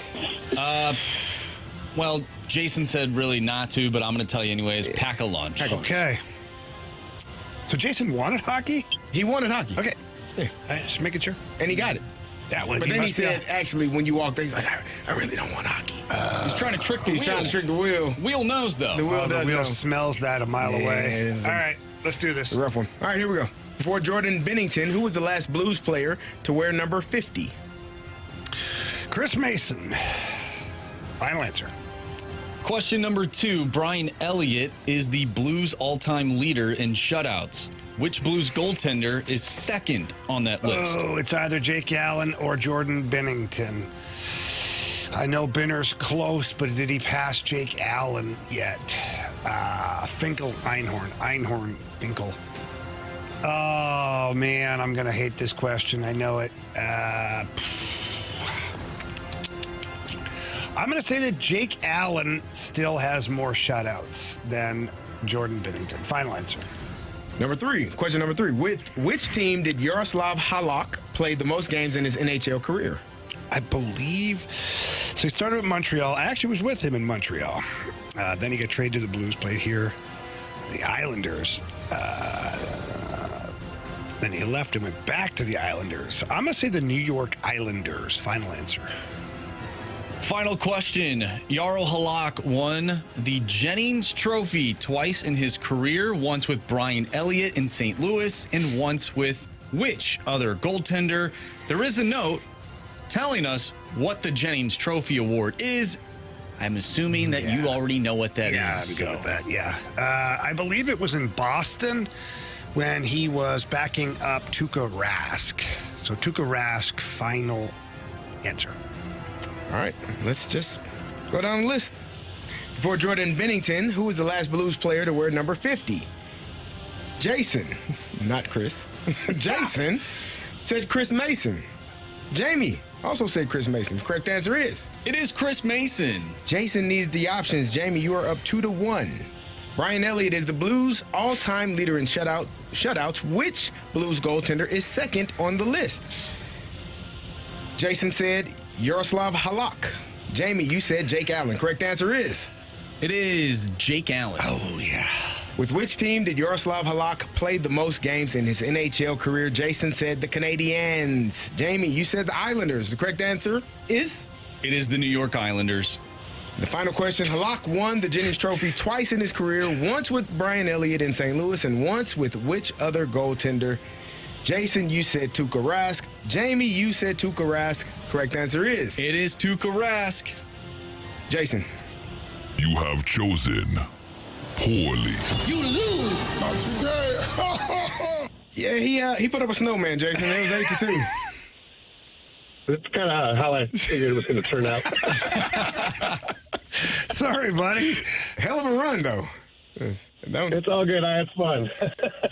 All right, Jason. Well, I appreciate you listening and playing, man. I hope you have a great rest of your day, and we'll talk to you soon here in the Fast Jason, Lane. have a great school. You're a principal, yeah. so we appreciate all that you do. Keep getting those young men and women ready to roll for life after school and doing a great job. We appreciate all that you do.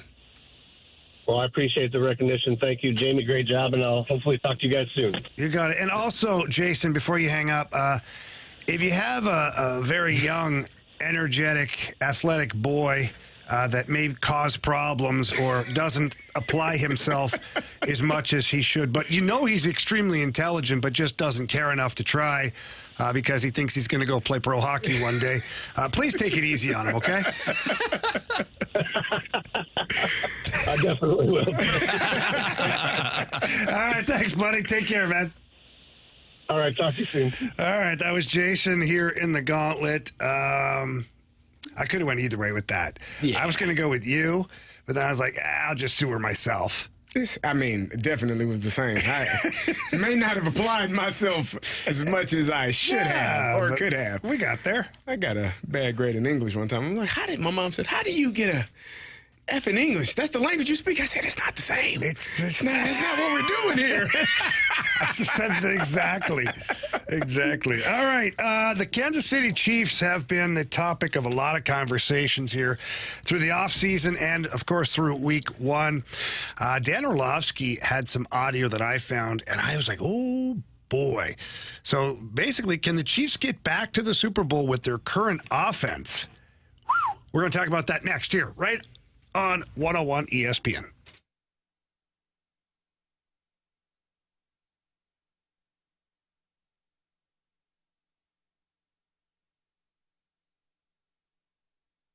Gentlemen, listen up. If life is not going exactly the way you want it from a physical standpoint, a health standpoint, take it from me.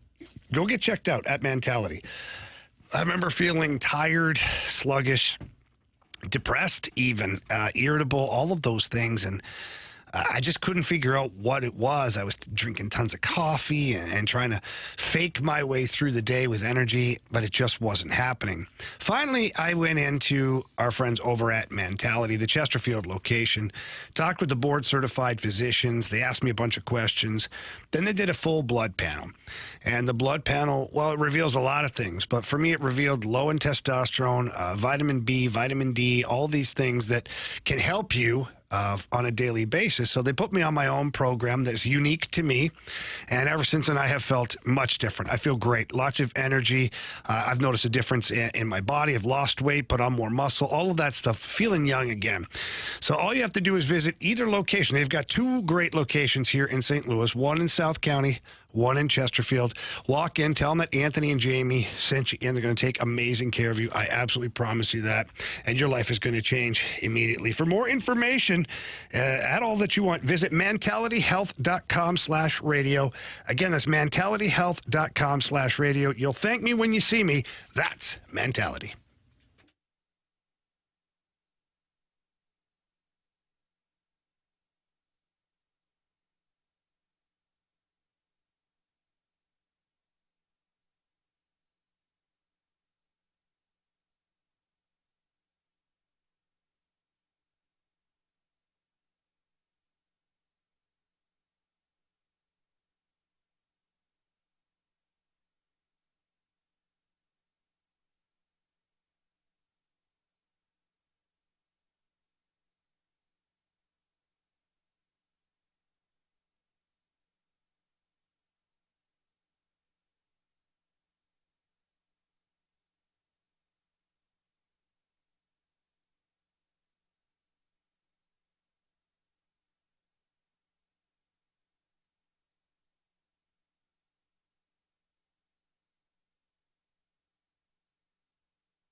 the Fast Lane here on 101 ESPN. We're going to talk some Kansas City Chiefs football, and they didn't look quite the same in week one. And last year, quite honestly, overall, it didn't look quite the same. However, they still got to the Super Bowl, so that's a pretty nice little luxury to have when you're the Kansas City Chiefs. But Dan Orlovsky, Carey, he said something today on ESPN, and I want to play the audio and get your thoughts on this, because I have a feeling that the Chiefs might be going the wrong way here.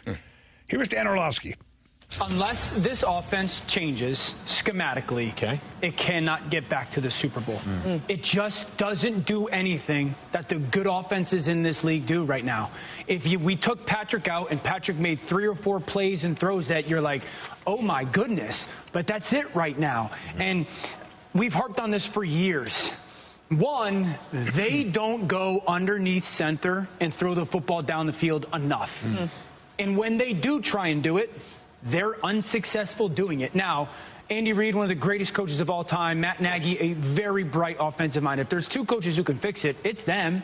And so I'm not telling everybody right now that this is the concern.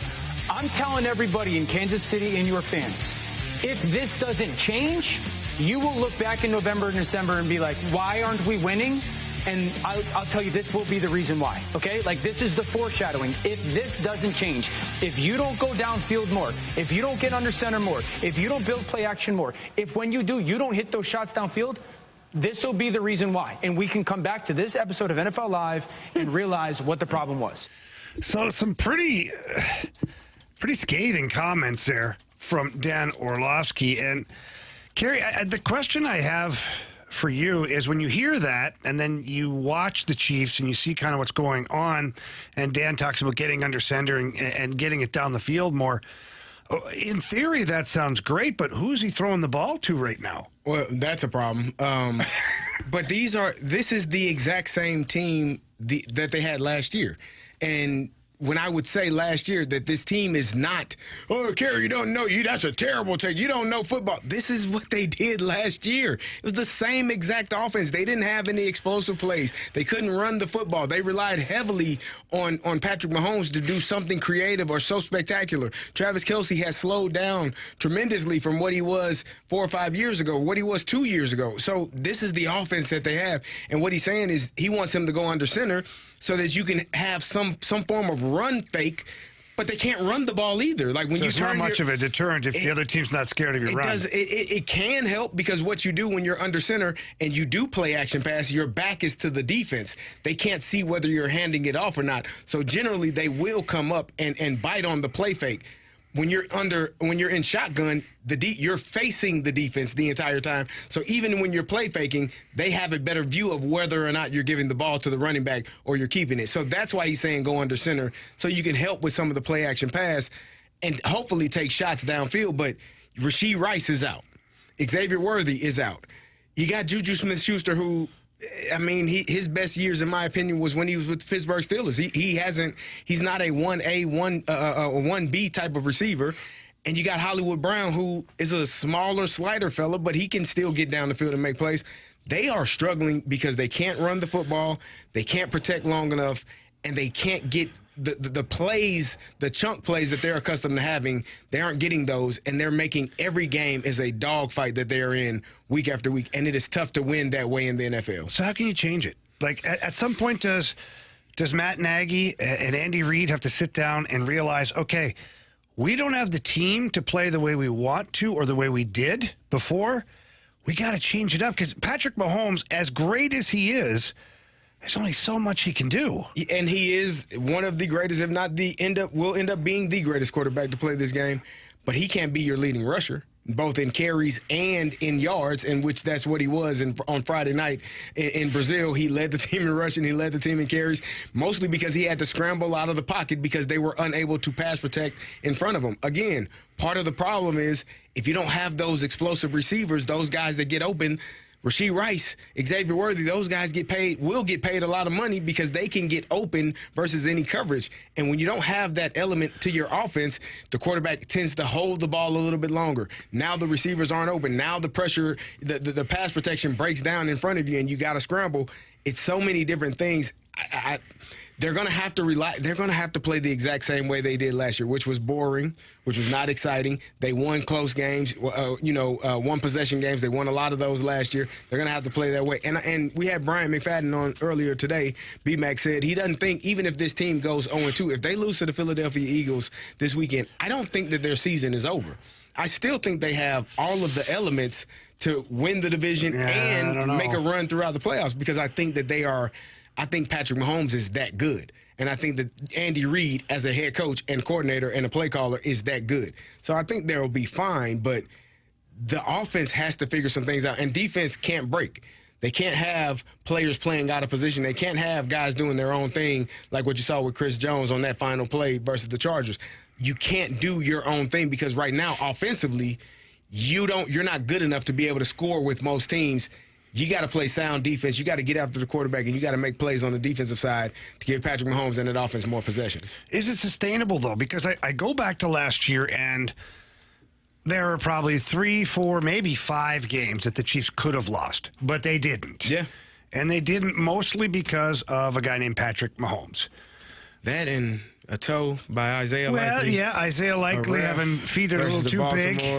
Blocked field goal versus the Chargers. That goes back to my initial comment, though. Like, is this sustainable? So you talk about if they go down 0-2, how I don't think this going to, but what if those bounces that they got last year go the other way this year? It's very possible. Like you said, that blocked field goal could easily not be. That toe out of the end zone could easily not be. That's exactly what happened in week 1. In my opinion, that team wins that game last year because everything was going in your favor. And now, a year later, you're essentially the same team with the same problems. You're unable to run the football, and you're unable to get open downfield. And your best offensive weapon, he's going to find a way to get open in the middle of the field, Travis Kelce, but they don't want to be a dink and dunk team, and that might be the philosophy. If they're unwilling to go under center, you're going to have to be a dink and dunk team. And most times, coordinators find that boring. Coaches, quarterbacks find that boring. They don't want to dink and dunk for 5 yards or 8 yards and have 12, 15-play drives for 80 yards for a touchdown. They want to have 6-play drives for 80 yards for a touchdown, which means that you had a chunk play in there, because that's more exciting, and it's boring to do it that way. But because of how they're structured now, they may have to have those dink and dunk drives where it's 12, 15-play drives, and that leads to a touchdown or a field goal at the end of it. And it's just my personal feelings, and I could be wrong. And if so, fine. I just think the conference has caught up to them. And I think the conference has almost passed them. Like, when you look at the Bills, and you look at the Ravens, and you look at even the Chargers, like, I feel like those teams have more offensive weapons. Now, are they a better team than the Kansas City Chiefs? To be determined, because the Chiefs still made it to the Super Bowl last year. And they still have Patrick Mahomes, okay? And they still have Andy Reid.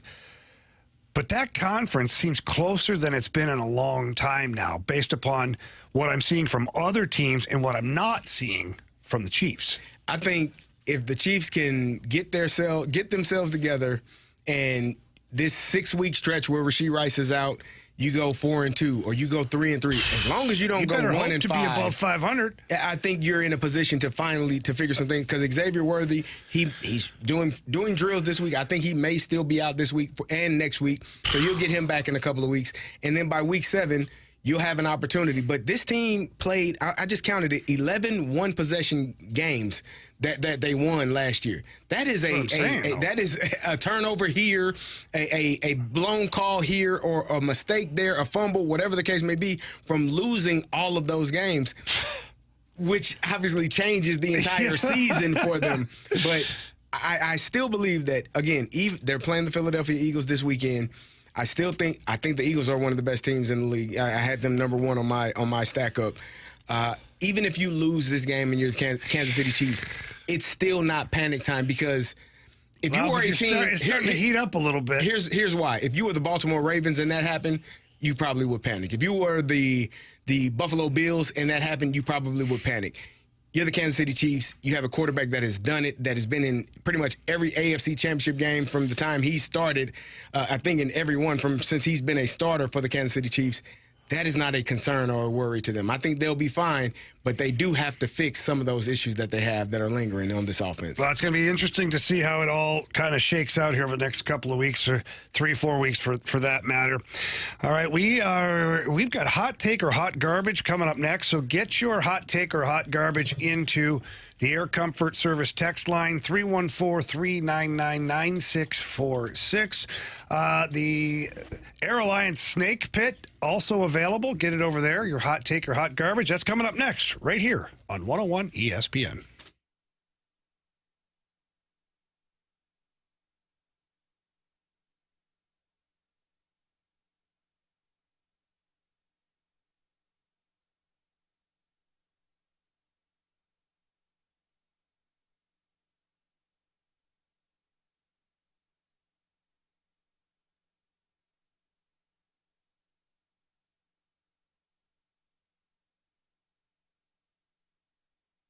This weekend only at Diamonds Direct, discover the hottest looks in fashion jewelry straight from today's biggest trends. Brad Thompson here with you for Diamonds Direct. If you've been to Diamonds Direct, you already know the selection is way better than anywhere else you're going to go. The prices, they don't get any better. They're direct importer prices, no middleman. They pass the savings right on to you.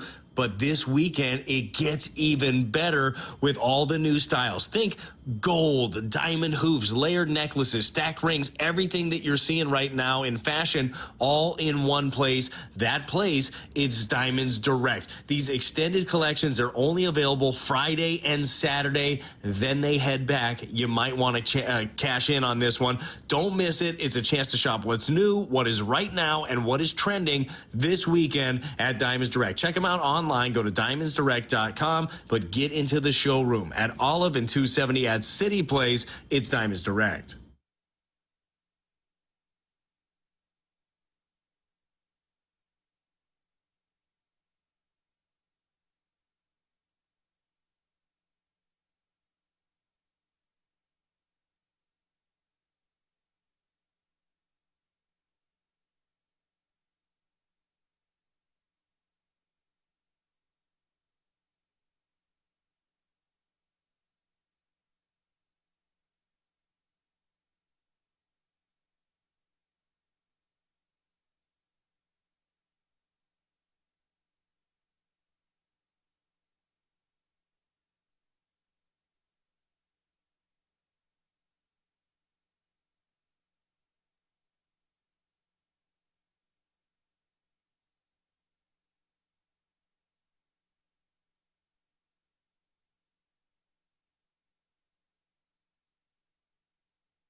101 ESPN Sports Center.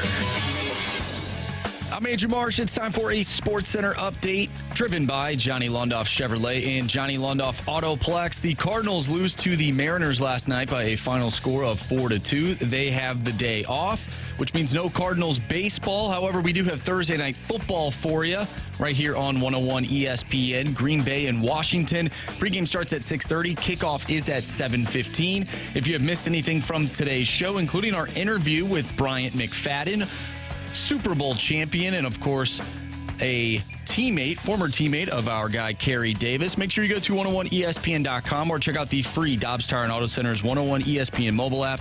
Just head to the podcast page. You'll find that interview, as well as all of our interviews, and of course, all of our shows, and it's all brought to you by the Schaefer Door Company. We have Hot Take or Hot Garbage coming up next, so if you have a hot take statement you want to send our way, do so using the Air Comfort Service text line, 314-399-9646. We'll play Hot Take or Hot Garbage next.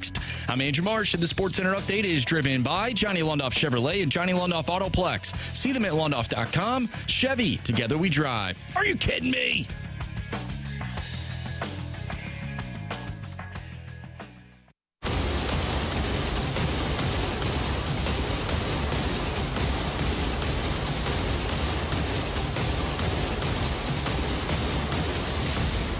Boom! Hot take!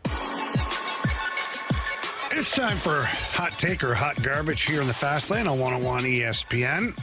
You can get your Hot Take and Hot Garbage to us via the Air Comfort Service text line, 314-399-9646. And, of course, the airline Snake Pit is open for business. Marshy. From the 636, Hot Take or Hot Garbage. Alabama will not be in the AP Top 25 by mid-season. Hang on here. I have to look at this. Oh, Alabama. Huh? Wow. I'm going to say hot take. Where are they at right now? 21? 21. No. 19. They're 19, but they have Georgia coming up. They got Mizzou. We don't know what Mizzou is yet. But then they got Tennessee, South Carolina, LSU, Oklahoma, Auburn. They have an absolute friggin' disaster of a schedule. You better put some respect on Mizzou's name. I did. They're number 25 in the country, Jamie. I said that. I don't know. Haven't played anybody yet. Anyway. What? Hot take. They got at Georgia, Vandy, who they lost to last year on the road when they were the number one team in the land. They go to Mizzou, as you said. Yeah, they got a gauntlet there. But here's the thing. I honestly don't know how you know what? I'm not even going to say it because people are going to tell me I'm a hater. No, go ahead. I don't want to be a hater. I don't want to be considered a hater. I don't want to be a hater anymore in people's eyes. Well, I'm not a hater. The question's about Alabama. How can you get in trouble? Because people think I'm a hater because of what I'm about to say. Well, let's just say it. We'll find out. I don't think the SEC is that good this year. Oh, I don't think you're wrong. No, people will say I'm hating. You don't know anything about football. The problem, Carey, why are you on the air? Carey, can you give me a second to explain something to you? See, the problem that you're having is that I got a few, so I'm listening. I should keep my pertaining to this particular thing. Yeah, all the other stuff I charge for. Okay. But the problem that you're having in this circumstance is that even when the SEC is good, you hate the SEC. So it's like the boy who cried wolf, right? Okay. So now you're like, the SEC, I don't think it's that good. And people, now you're a hater because you always hate the SEC. I don't know, Jamie. Marshy, who won the national championship last 2 years? Oh, that'd be the Big Ten. Okay. Big Ten. Yeah, but I'm just saying, you hate the SEC. See, I don't hate them. This is the problem you're having. I don't hate them. I am. You know what it is? I agree with the text line. Okay, that's fine. I don't hate the SEC. I hate how people perceive the SEC. Yeah. Alabama was the best team in the world for a number of years. If Nick Saban had been coaching elsewhere, that conference would have been the best conference. Well, we don't know that. They like to act like we got Alabama. Yeah, he beating the hell out of y'all too. Like Michigan State? They were good-ish. They were good. He won a national championship at LSU, and they had a good team there too. Yeah, just saying, he can only coach good teams. I think Carey, he's trying to do something. He's trying to get you riled up. I need to look at what his record was. I think he won 8 games at Michigan State. He was pretty good with the Dolphins, too. No. I actually signed. So I never told anybody this. So I signed. Oh, story time. I signed. Tea time. So Tampa, I played in Tampa in the preseason in 05. Was it 05 or 06? 06. I don't remember. One or the other. Nick Saban's year in Miami. Yeah. I had a really good preseason in Tampa. So it came down to the final cuts, and I thought I made the team. They told me, we'll call you by 4:30. It's 4:45. I thought I made the team. They ended up keeping Ernest Graham. So, cool. They cut me. But I had a really good game against Miami. So Miami signed me to the practice squad in Miami in 06. Yeah, it was 06 because I went to Pittsburgh and finally made it. 06. So Nick Saban is the head coach. I think Kirby Smart was the DC. These guys are there. When we played Miami when I was with Tampa in the preseason, they had a first-round draft pick out of Tennessee, don't remember his name, but I almost killed him on the sideline. Like when I say I ran through his face. Yeah. I ran through his face. Like I probably ruined that young man's spirit for life at that point. Well, you know. Miami signs me to the practice squad. We're going through drills. I don't know this to be true, but I feel in my heart of hearts, the drill was, you have what we call live, which is tackle to the ground. Everybody knows it's live. You have thud, and then you have, just kind of a walkthrough. Thud is we'll go to the point, but we won't tackle to the ground. Yeah. And then you kind of have a walkthrough pace. So we're somewhere between walkthrough and thud pace. I don't know this to be true, but I feel in my heart of hearts, Nick Saban told that young man that I ran through his face in the preseason that this drill is live. That's the one that almost killed you on the sideline in Tampa. Because we're going thud, and this young man, damn it, I wish I could remember his name. First round cornerback, somebody find it, 2006. I think he was from Tennessee for the Miami Dolphins. Tennessee. He tried to light me up, and I think Nick Saban told him to do it. Oh, boy. It didn't happen. Which makes probably his spirits were probably even worse. It feels a lot worse, yes. Because I was going third tempo, he was going live, and I didn't sit him down, but I kind of, hey, what the hell you doing? Back, yeah. You're going to piss me off, because that's not the tempo we're going. What'd he say? He say nothing. He walked away. But I do believe that Nick Saban gave him a little more juice. This is why he hates the SEC. Do you think that's why he brought you in for that specific moment? I think that's why he brought me in. Just so that guy could get his pound of flesh? Yes. I think that's why he brought me there. Carey, I'm not joking. I didn't know we were going to open this. I think he signed me to the practice squad so to give this young man his confidence back. I'm not joking. It didn't work. It didn't work at all. It didn't work. Wow. I was there for 1 week. All right. And then I went to Pittsburgh. We unpacked a lot there. I'm telling you. Wow. I believe it. Okay. We get a text from Starvin Marvin. SEC is deep. Big Ten is top heavy. Do you think that is a hot take or hot garbage? I think it's hot garbage. I think the SEC is top heavy as well. LSU, Alabama, usually speaking. LSU, Alabama. Hell, who else am I thinking of? Who am I missing, Marshy? I can't even think of the other SEC teams. Like that are at the top of their Georgia, game? Yeah. Georgia, Alabama. Texas. I wouldn't put Texas in there. They're there, though, Carey. They just got to the SEC, and they ain't. They clearly ain't. LSU. Everybody thinks. LSU, Alabama, Georgia. Hell no. Those are the big three? Yeah. And in the Big Ten. You're just angry today. No, in the Big Ten, you got Michigan, Ohio State. You left out Mizzou. Well, I think that's what the texter is implying, that there are deeper teams in the SEC, whereas like a Mizzou, what would Mizzou's equal be in the Big Ten? When's the last time? Mizzou's equal in the Big Ten would be probably Illinois. Iowa? Probably Illinois. Do you think Mizzou beat Iowa, though? Mizzou beat Iowa in the bowl game last year. Yeah. So, but I think that's the comparable. I think that Mizzou is on the level of Iowa. Iowa is a team that is an 8 or 9 win team perennially, and then they'll have a 10-win season where they win the Big Ten, and then they'll go back to winning 8 games. Like, that's what Iowa is. To me, that's what Mizzou is. I think that those two programs are similar. But if you're looking at the SEC, you're talking LSU, you're talking Alabama, and you're talking Georgia. and everybody else is cool, in my opinion.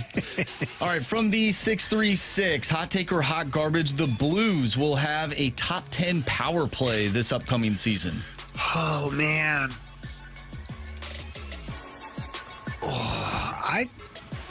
I think it's a hot take. I do. The power play progressively got better and better as the season went on. Will they miss Zach Bolduc on that power play? I believe they will. But Jimmy Snuggerud, you'll have a full season of Jimmy Snuggerud out there. And now you've gotten, that year under your belt where if there's any changes that Monty and the staff want to make, they actually have an off season to kind of tweak some things, whether it's setup, strategy, or players. Yeah, it's a hot take. What do you think will be different about their power play compared to last season? Do you think they'll switch up how they run the power play, or what do you think? I'm interested to see where Robert Thomas goes because the power play had the most consistent success when he was on his offside on the half wall with Bolduc in the slot. They worked that puck around, and it gave Tomer options down low to the goal line. It gave him an option in the middle to the bumper, and it gave him an option up high with Cam Fowler. But Jimmy Snuggerud is a right-handed shot. So, if you remember, they put Jimmy Snuggerud down in front of the net. I don't think that's where Jimmy Snuggerud is best served. So if he goes to the bumper spot, does Robert Thomas then go back to the strong side so he can feed passes there? Whereas someone like Holloway or Neighbors down low, that left-handed shot can drive off the goal line. So I think they're going to have a couple of different looks, which is going to help them create more offense. Let's do one more here, and this is the flip side of that previous hot take or hot garbage, but from the 801, hot take or hot garbage, the Blues will have a top 10 penalty kill. I don't know about that. I think maybe top 15, but the penalty kill last year had some struggles early on. I do think it got better. Now, Pius Suter is supposed to come in here and really help the penalty kill. Talking to his former head coach, Rick Tocchet, raves about his hockey IQ, his defensive positioning, his stick positioning. So maybe that's the thing that helps when you can run that guy out for your first penalty kill unit every single time. You will have a full season of Cam Fowler as well with your team. So I say top 15. I think it'd be hot garbage, top 10. The player's name was Jason Allen. First-round draft pick, defensive back out of Tennessee. I think he was 16th overall. What's he doing now, Carey? We're old. Oh, I don't know. Jason Allen. Jason Allen. He's 42. He's good to retire. I just want to know what he's doing. I haven't seen him since I ran him over. I didn't ask that. I thought you Nick had Saban tried to tell him to run me over. Good old Nick Saban, huh? Yeah, I think Nick told him that too. Yeah. Only made you better, Carey. Only pissed me off. Yeah, like I said, only made you better. All right, that was hot take, hot garbage here in the fast lane. The Cardinals offense, is it as big of a problem as the pitching is? Oh, probably. Probably all of it, quite honestly. We'll talk about that next, right here on 101 ESPN.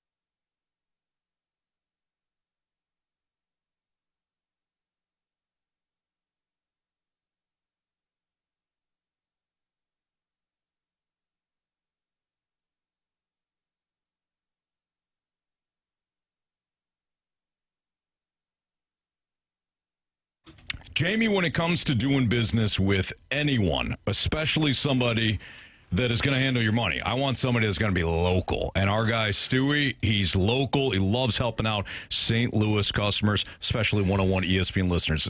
Isn't that right, Stewie? Anthony, we closed a transaction today. The customer originally went to Bank of America and said, you know what?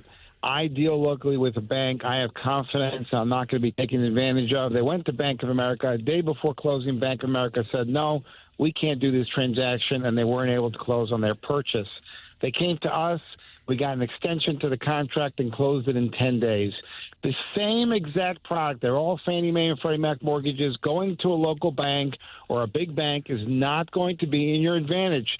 Guess what? After you close, can you close back? Can you call the guy at Bank of America and say, hey, I got a problem with my escrow account. Can you help me? No, you're going to get somebody in the Philippines or out of the country or who knows where trying to explain what the challenge is. With us, we're local. You have accountability. We can guide you in the right direction. We have the knowledge and experience. And then when rates go down, we'll call you and refinance you for free with the bagel loan. You can't get that attention. So do not worry about going to the big banks and the national lenders.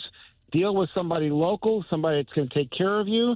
So at the end of the day, you have somebody with accountability. I couldn't agree more. And Anthony, you and I have talked about that before. Nothing more frustrating than dealing with some of these big companies, and you're talking to somebody different each and every time. They don't know you. They don't know your situation. It's a massive headache. You don't have to deal with that with our guy, Stewie. He's going to get to know you, your family, all that great stuff because he's here in person and local, and he gives out his personal cell phone number. That number is 314-324-4440. Again, 314-324-4440, or you can Google the bagel loan. Thanks, Stewie. Have a good night, guys. NMLS number 226715.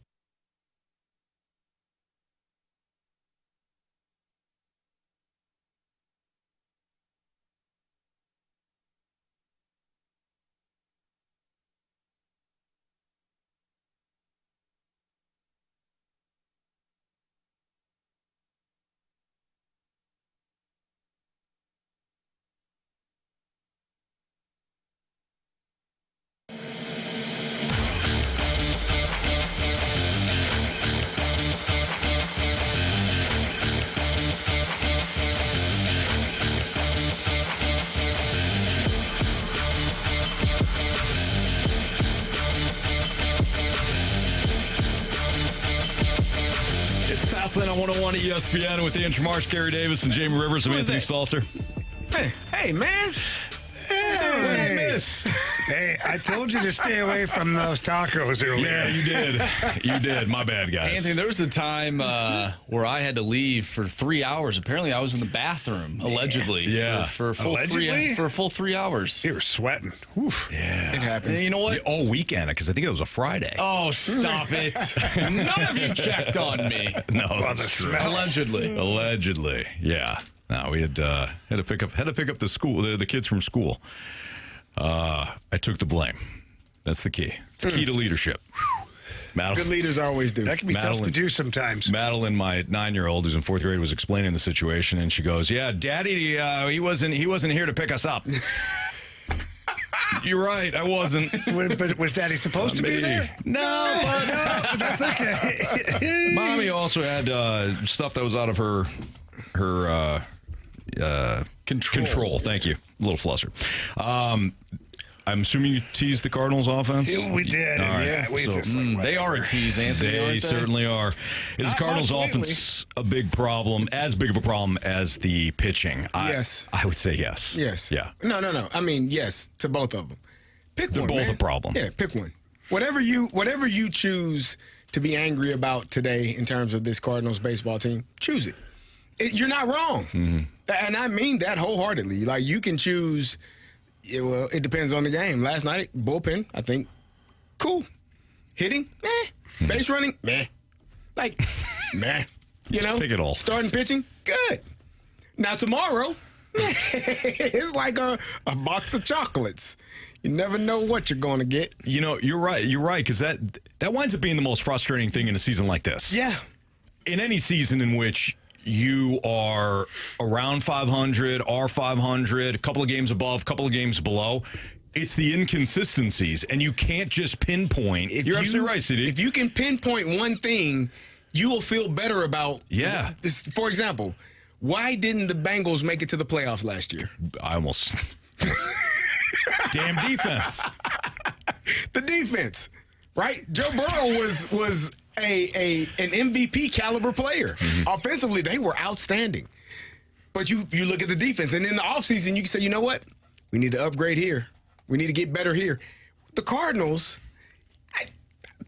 pick a game, pick a week, pick a month, and you tell me which facet of that team you need to work on, because I think game to game, day to day, week to week, it changes. It varies. A lot of variables. You're right. Yeah. It's the roulette. Yep. Spin the wheel. Spin our wheel. Well, I think the biggest tell for us as a fan base is, and especially us that we're in it every day talking about the Cardinals, and just like you said, there's a wheel. Base running, offense, pitching, defense. And every night where things go sideways, not every night, on the nights that things go sideways for the Cardinals, you can spin the wheel and see which part of it was. Yeah. Which plays into the inconsistency. They're all on there, though. And you literally never know who's going to pop up. Right. Like, you don't know. Like, is it going to be hitting with runners in scoring position tonight? Ding, ding, ding, 2 for ding, 22 last night. Is that bad? Could be you. Yeah. There it is. But so, to go back to my point, is like Miles Michaelis. When he's on the bump, the one day the wheel could spin, like pitching's a problem, and he's out of there by the end of the first or second inning. And then the next day, the next start for Miles Michaelis, the wheel might spin offense because he's shoved for 6 innings, gave up 1 run, and they've got zero. They won't get him more than 2 runs. Right. Like, they won't. This is crazy. I'll tell you what's frustrating for us personally in that. So there's a game in which we start talking about one aspect of it, right? Like, the pitching wasn't good enough. Inevitably, the text line will fill up and say, well, you only scored 2 runs. It's like, yeah, it's all an issue. It's all an issue. The answer is yes. The answer is yes. So Marsh pulled some numbers. MLB ranks for the Cardinals offensively, 28th in slug, 26th in OPS, 20th in on-base percentage. This is the one that gets me because normally this is the big problem. Average with runners in scoring position, not great, but still above average at 13th. Yeah. But the slug with runners in scoring position is 22nd. So you could be on second base, you're in scoring position, and hit a single, and now they're in third. And that's still, your average is still good. Yes. That doesn't mean you're scoring. Correct. Because they ain't scoring. Right, you're getting a hit. You're getting a hit. With the runners. It's a productive out, as they'd say. A productive hit. Yeah. Like it's... Yeah, but the slug being 22nd means you are not driving them in. Right, you're not hitting doubles, you're not hitting triples, you're not hitting home runs. The crooked numbers, the damaging numbers. Because I'd be really interested to know, and I'm sure there's many statistics that would, or at least one statistic that would point this out. But to me, if you want to be a good offense, you have to do many things well first and foremost. But chief among them is driving runners in. Period. Find a way. You have to have that ability when you're not productive offensively throughout the entire game, when you have runners on in scoring position, driving them in. Period. However you do it. You want to sacrifice them, you want to bunt them over, you want to hit a home run, you want to hit one off the fence, whatever it is, you have to be skilled with runners in scoring position. You have to be more clutch than great. Yeah, you know what I just thought about last night? It was a great example of what you're speaking about. Second inning, top of the second, Gorman walked. Sajasi, single to center. Pajes, single to center. Bases loaded. Nice. How do we do it? Vermean struck out swinging. Okay. Church struck out swinging. Newt, he struck out swinging too. Bases loaded, nobody out. Swing and a miss. All you got to do probably is make contact. Here's the thing. The average for runners in scoring position went up because you got that runner over with that. He's on second. He went to third. Wow. Well, it's a hit with a runner in scoring position. Yeah, second to third. Third. What is it? 333. I'm sure the math is not good on that, but Carey's so it's probably 250. 250. Yeah, it'd be 250 because the other guy struck out. 3 guys struck out. That'd be 1 of 4. 1 of 4. Nailed it. There's too much math involved. I can't deal with all this math. That is an example of. That ain't good, Anthony. No, it's not, sir. You can't get fooled again. You fooled me once. That's perfect. All right. That's a mic drop right there. Yeah, mic drop. All right, week 2 NFL Pick'em Challenge. So we got tonight's game, Packers and Commanders. We will preview that game in about 15 minutes or so. But week 2 NFL Pick'em Challenge, we're already down 1, boys. We're already down 1. We're fine. We got to have a bounce back. Yeah, we do. Let's do it next on 101 ESPN.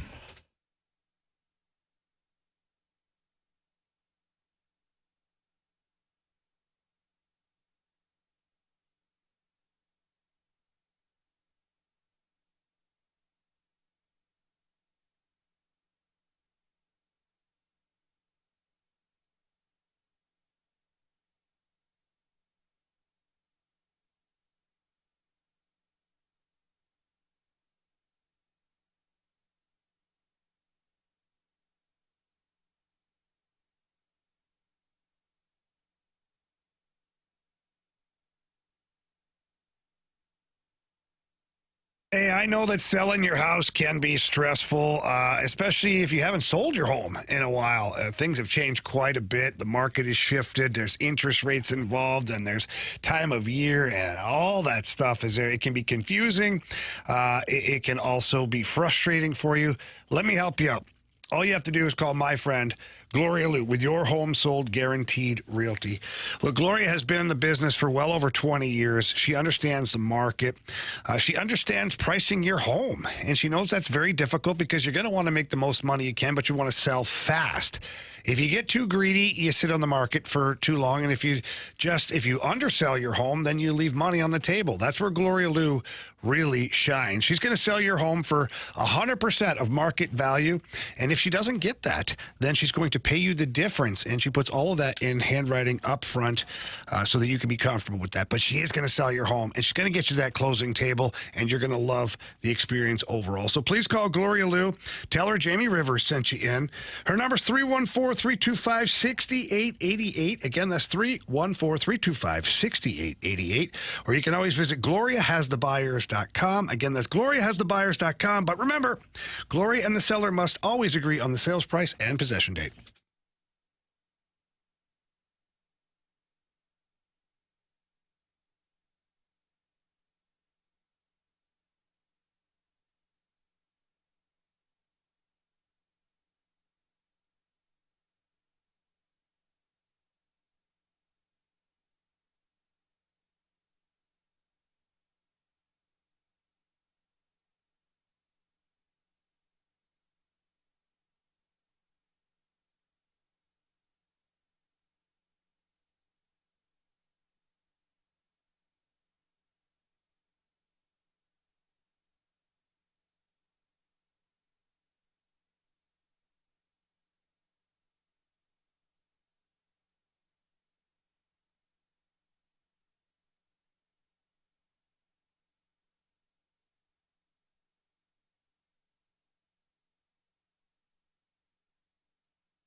Get ready to pick 'em. It's the Fast Lane Football Pick'em Challenge on 101 ESPN. Refreshed by Bud Light, official beer of the NFL. Easy to Sunday, easy to enjoy. Enjoy responsibly.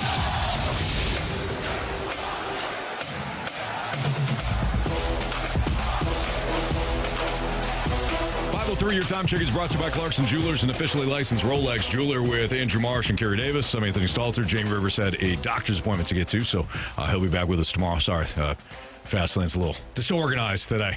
Now, yeah, you know what? You expect it. Yeah, you love it. You love it here. All right, boys. And we love you. We need to bounce back. We need a rebound performance in the Pick'em Challenge versus the Rizzuto Show. Get it together, then. All of us. You two actually played really well last week. You know what? We performed very well. I was horrible last year. So the fact that I started off with a good first week, that instilled a lot of confidence in me. We believe in you. There's no doubt about it. We believe in us, this whole team. You missed my Nick Saban story too. I did. Oh, you had it was about Derrick Henry? No. It was different. It's different. I don't. The way you're saying this, I don't think it went well. Well, it wasn't on me. It was something I think Nick did. Stepped over offensive lineman, had fallen, walking out to practice. Nah. Okay. Anthony, if you missed it and other people missed it, obviously you can go check out the podcast, right? Available at 101ESPN.com, of course, on the Dobbs Tire and Auto Center's 101 ESPN mobile app. All the podcasts brought to you by Schaefer Door Company.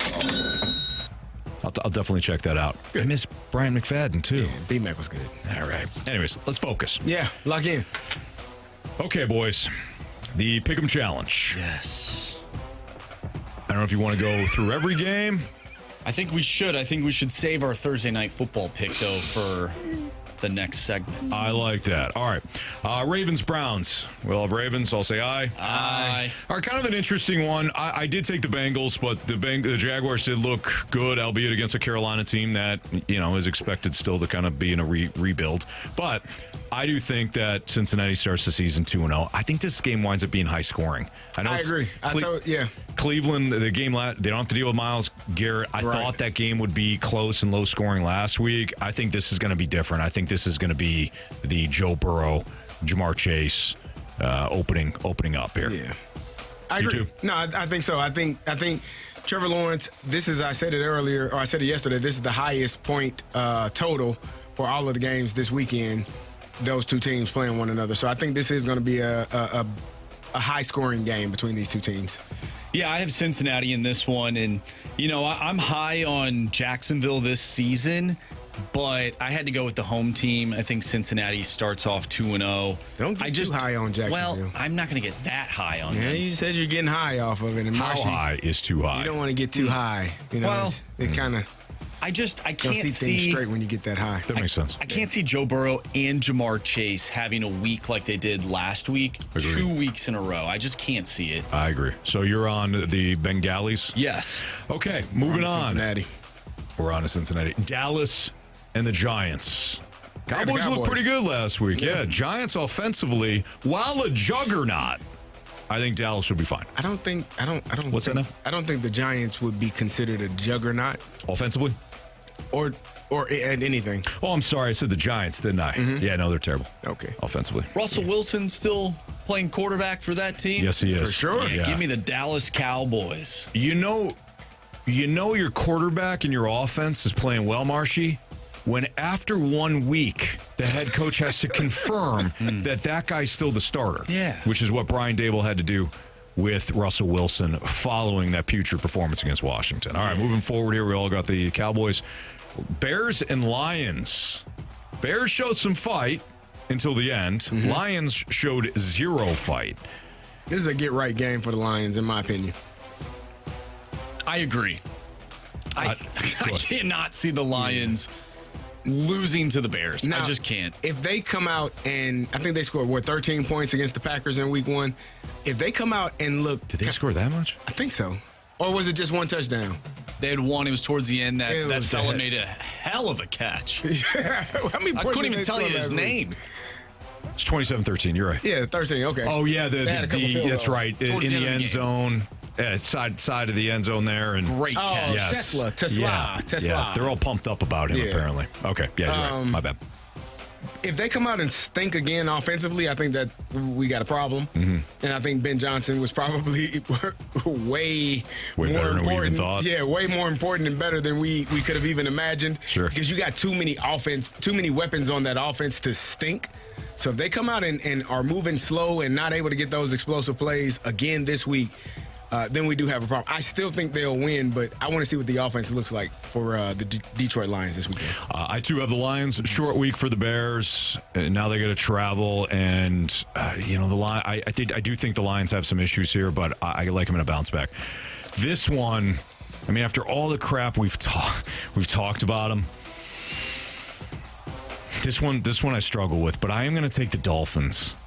I did not think the Patriots looked good at all last week against an improved Raiders team, but a Raiders team that's not that Geno threw for 360, I believe. Yeah, and Genty actually, I was watching some film. He did really well in pass pro. Scored his first touchdown of his career. I don't think they're that bad offensively. I don't know what they look like defensively, but I don't know that the Patriots got anything or anyone to throw the ball to. You can be excited about Drake May all you want to. Right. He's throwing the ball to me, man. They got Booty. You are good, though. I'm 44. Oh, yeah. Booty and Diggs. And Booty wound up having... Those two names together. Booty Diggs. Yeah.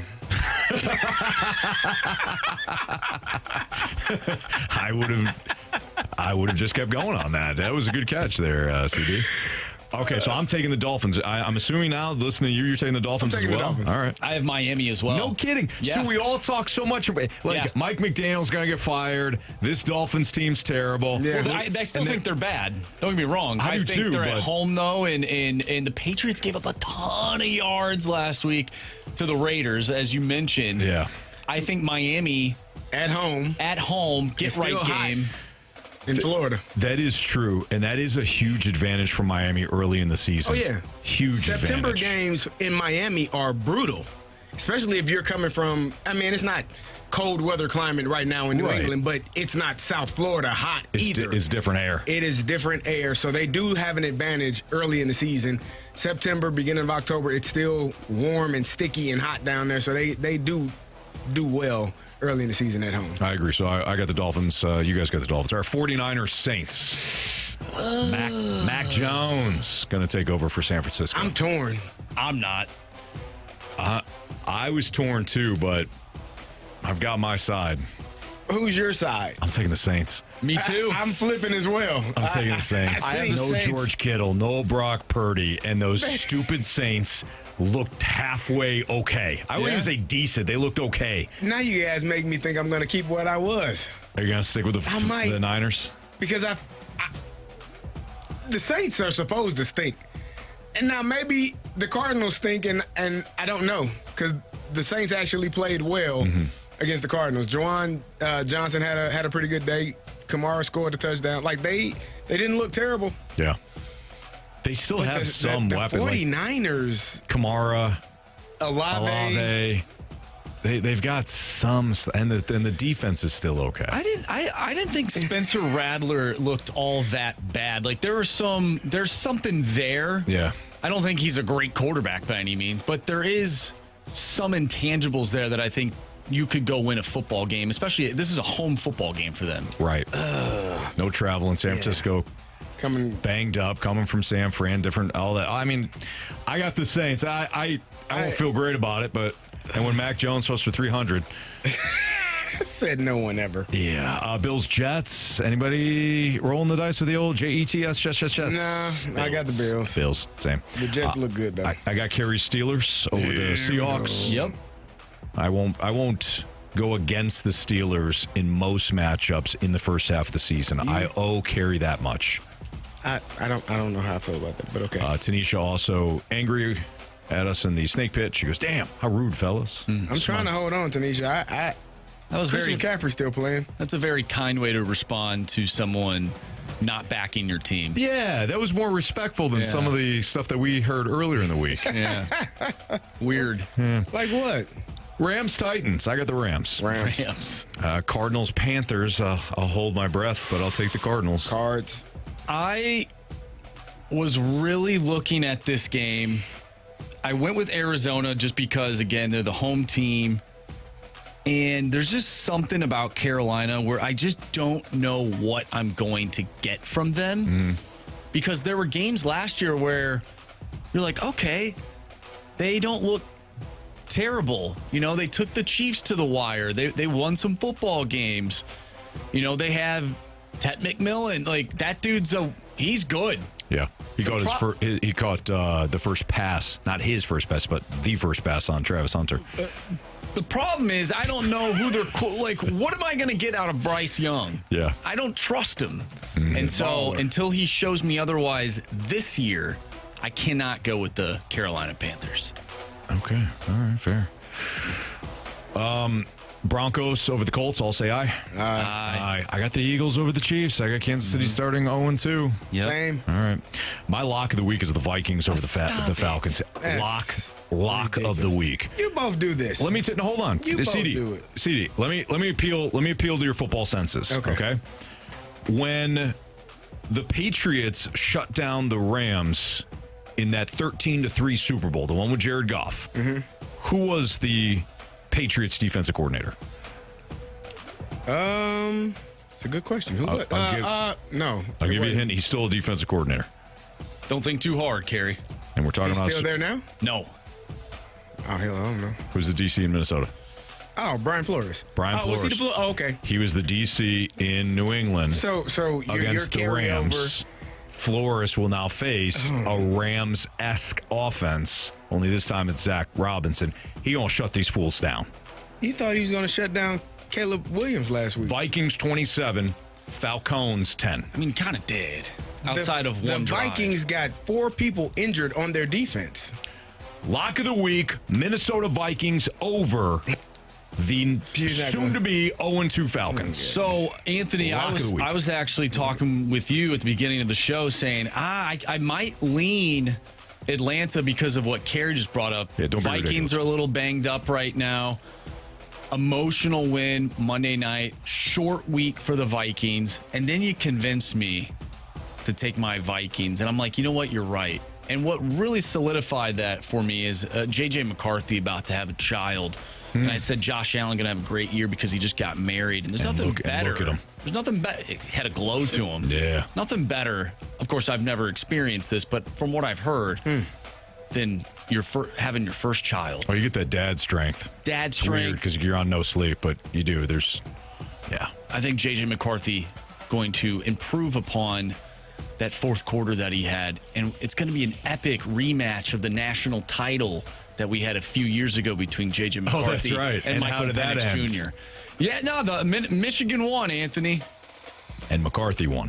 McCarthy did win. Bucks, Texans. I got the Bucks. I don't see a Texans rebound. Not yet. I got the Texans. Do you? I do. You liked their offense last week, did you? I did. Well, I liked their defense last week. They did a really good job. They held the Rams to 14 points. Now, Puka Nacua had 800 yards receiving. But that's fixable, right? 800 yard receiving with a bloody face.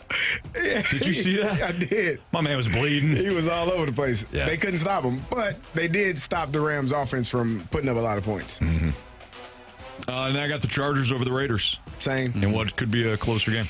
Now I have Bucks. Oh, I'm sorry, Marsh. That's okay. My bad. I was moving quickly. I saw the clock. You got Bucks and you got Chargers? Yes. Okay. Now, we did not hand out the pick for the Commanders and Packers. Will one of us take Washington in an upset tonight? We'll preview that game next on 101 ESPN.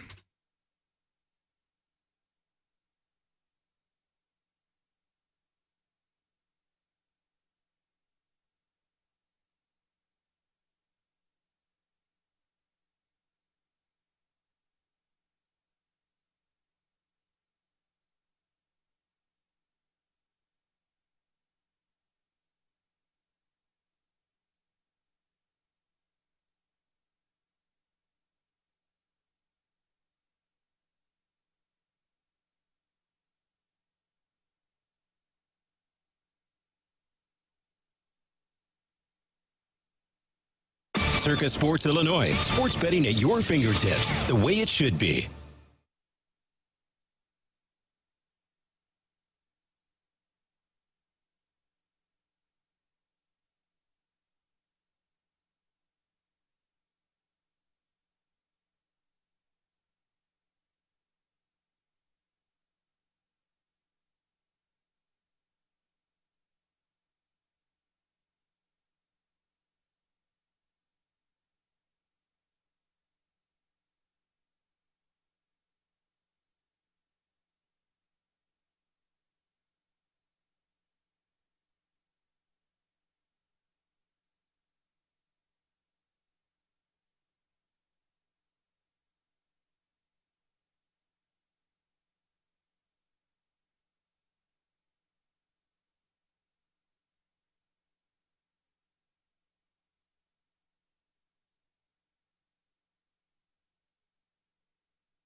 Hey, it's me again, Dr. Pryor.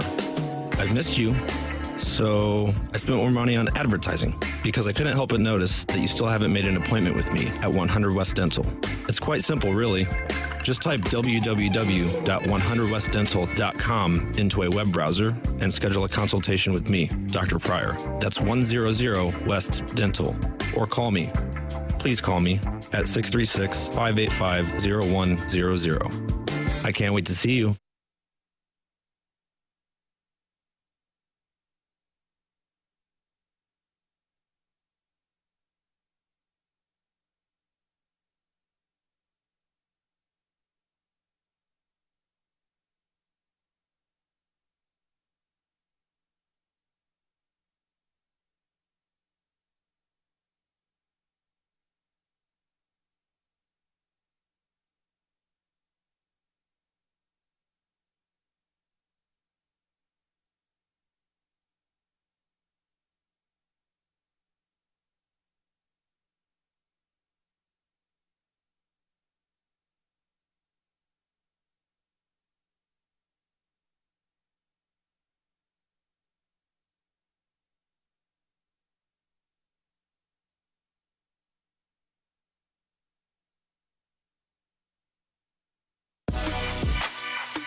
It's Fast Lane on 101 ESPN. Andrew Marsh, Carey Davis, Anthony Stalter. Tonight, we've got the Packers and the Commanders pregame starting at 6:30, kickoff at 7:15. Now, I don't think there was many teams that looked as impressive from start to finish, more so than the Packers last week against the Lions. Chargers looked excellent against the Chiefs in Brazil. The Colts obviously they were dominant against Miami, but against a quality opponent, somebody that is in the divisional rivalry, and of course the Lions were the top seed last year. I thought the Packers had the most impressive performance. I didn't think Washington looked that great, even against the Giants team that was actively trying to lose. But could you see an upset tonight? No, I think the Green Bay Packers are one of the best teams in the NFC. I ain't gonna say best. Well, you can't. No, it's still the Eagles. But one of the best teams in the NFC. I mean, you can. I don't want to say I can. I don't want to. But I do think that they are an outstanding team. They played extremely well last week. The addition of Micah Parsons has been outstanding. I thought going into the season, even before they added Micah, that this team was going to give the NFC North hell, because I felt like they were going to be one of the better teams, if not the best team in that division. But now, with that addition, it definitely feels like they have a real chance to make it to the NFC Championship game and potentially be playing for a Super Bowl. So, yeah, I love Jaden Daniels. I love the Washington Commanders. I love, all that they have. But this Green Bay team is doing something that I think is going to be really good this year. So I'm assuming both of you picked the Packers? I did pick the Packers. I hope they lose, though, just because obviously I'm an NFC North guy and I would like them to lose. But I just don't see it happening this week. But, Jaden Daniels in prime time, guy balls out. He does. So It's a Thursday night football game. The whole country will be watching. I could totally see him having a great game. But ultimately, I think Green Bay gets the job done. It's a home game for them. Lambeau. I have Washington. Okay. I have Washington in a small, and you guys know that I think Washington takes a small step back this year.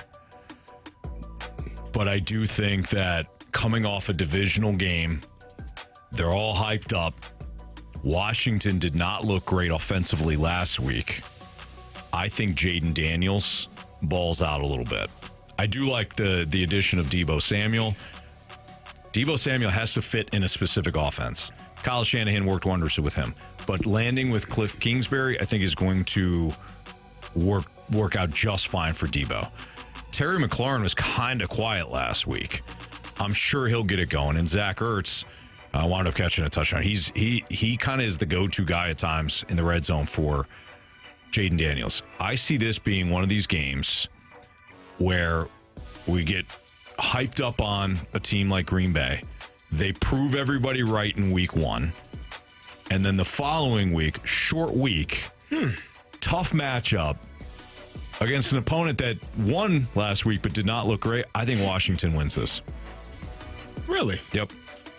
On the road? On the road. On a short week? On a short week. All right. Short week for everybody. Hey, but you don't love it, you just don't hate it. I don't love it. I don't know if I hate it, but I don't. That's what I'm saying. You don't love it. I don't know, but you don't hate it. I don't know that I don't hate it. Okay, Carey. I'm trying to help you out. Nah, I'm trying to help you understand me. I'm trying to understand you. Some NFL news. Brock, and by the way, I think I'm the only one that's on Washington as of right now. So I don't hate the pick at all. I really don't. I think this could be a toss-up, to be honest. I'm just going with Green Bay because they're the home team. Most Thursday night home teams, actually, there was a statistic at one point that had Thursday night home teams winning like the majority of the time, but I don't know if that evened out by the end of the year last year. Regardless, do you think? Let's say Jaden Daniels goes off, like you said, and that team can put up points. Do you think Green Bay's offense can keep up with them? Oh yeah, you do. Okay. Oh yeah, absolutely. I don't think Washington's defense is great by any means, and they got a free week off last week playing Russell Wilson. So what if we get the defense that showed up against Detroit last year in the playoffs? Making big time plays. You know, you're going to give up some points, but they make big time plays. Is that what you're looking for? That was the key. They when you're, and Carey, I think you can attest to this too. Like if you have a bad defense, you better do two things: sack the quarterback and force turnovers. Yeah. And I realize that might sound kind of like a bad defense. Yeah, not like a bad defense. But if you're going to give up a bunch of yards, if you're gonna give up points, bow up in the red zone, that I mean, you don't want to bend but don't break defense. Those defenses suck typically. Yeah. But if you don't have the horses, bend but don't break and force turnovers. And that's what Washington did. Detroit moved the ball. Yeah. In that playoff game last year, but they kept turning the ball over. I think the team as a whole, Marshy. Jamie. Okay. Yeah, you gotta be the guy that's not here. I think the Green Bay Packers are a better team. You talked about the defense. I agree. I think looking at the Washington Commanders, yeah, I love Jaden Daniels. I love him. But I don't know what they're doing with the running game. Austin Eckler, he was their lead back last week. They traded Brian Robinson. They didn't feel like they needed him, so they're going with Austin Eckler and I can't remember the young man's name, the rookie player, the rookie kid. Kiski. Oh, Bill Krosky. Krosky, yeah. Bill Crosby. What's his name? You know what I'm talking about. But either way, running the ball and defensively, I think that the Packers are a better team. So I got the Packers as a better team completely than the Washington Commanders. Carey, I agree, but that doesn't matter for one night. All right. Ja'Cory Krosky Merritt. Yeah, Bill from Arizona. We call him Bill Krosky. Old Bill Krosky.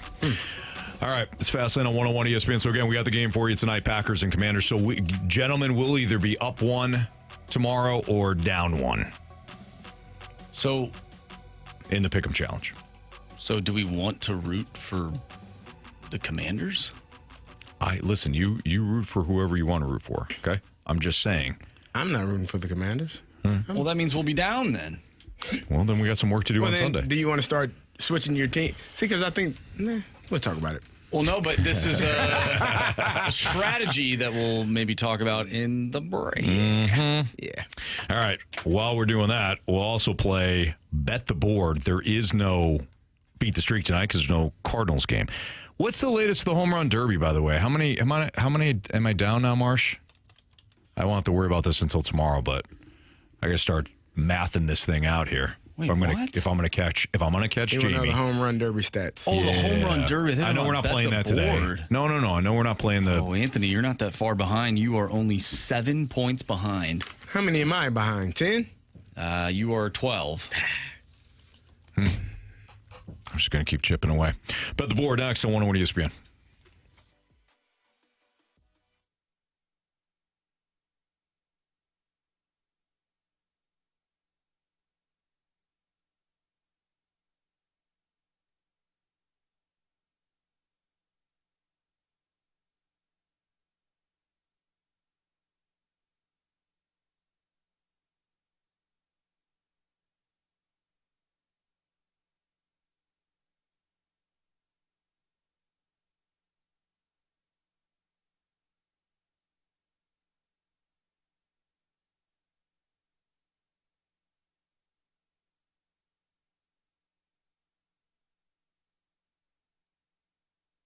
BT here from my friends over at Diamonds Direct, and this weekend is the time to get in to Diamonds Direct because this weekend only you can discover the hottest looks in fashion jewelry straight from today's biggest trends. They have everything you're seeing right now in fashion all in one place. I'm talking bold gold styles, diamond hoops, layered necklaces, stacked rings, everything that you're seeing in all the magazines. They're bringing in these expanded catalogs to check out for you. It's the perfect time to refresh your jewelry wardrobe, find that statement piece you'll wear every day. It is time over at Diamonds Direct. But the extended collections are only available Friday and Saturday. Then they're heading back. You don't want to miss out. This is your chance to shop what is new, what is right now, what is trending. It's this weekend only, Friday and Saturday at Diamonds Direct. Go online, check them out, diamondsdirect.com.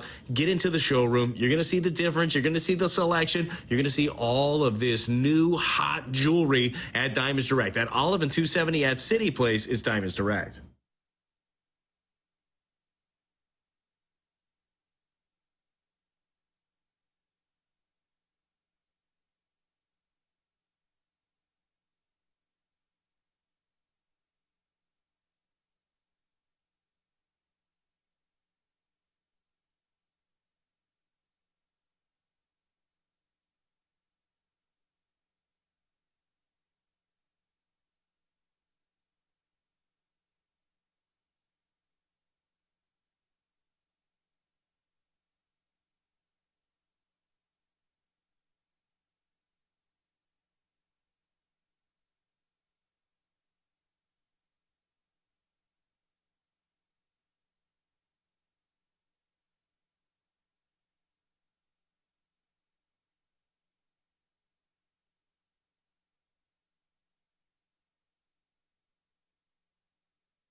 101 ESPN Sports Center.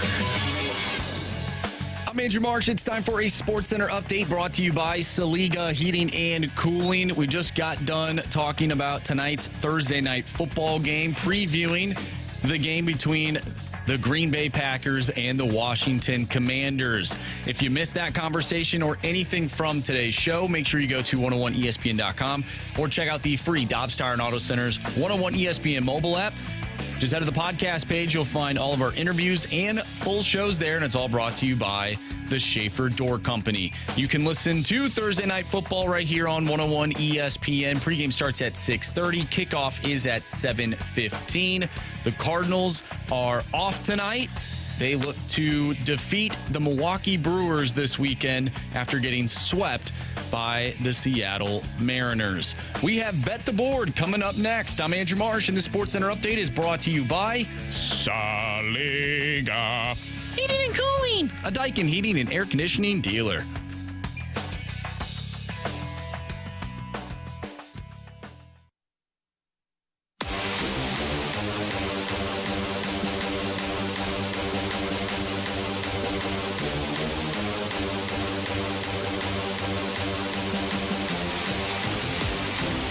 Time to play Bet the Board here in the Fast Lane on 101 ESPN with Andrew Marsh, Carey Davis. I'm Anthony Stalter. Marsh, latest standings. Things shaking up a little bit, I think, at the top, no?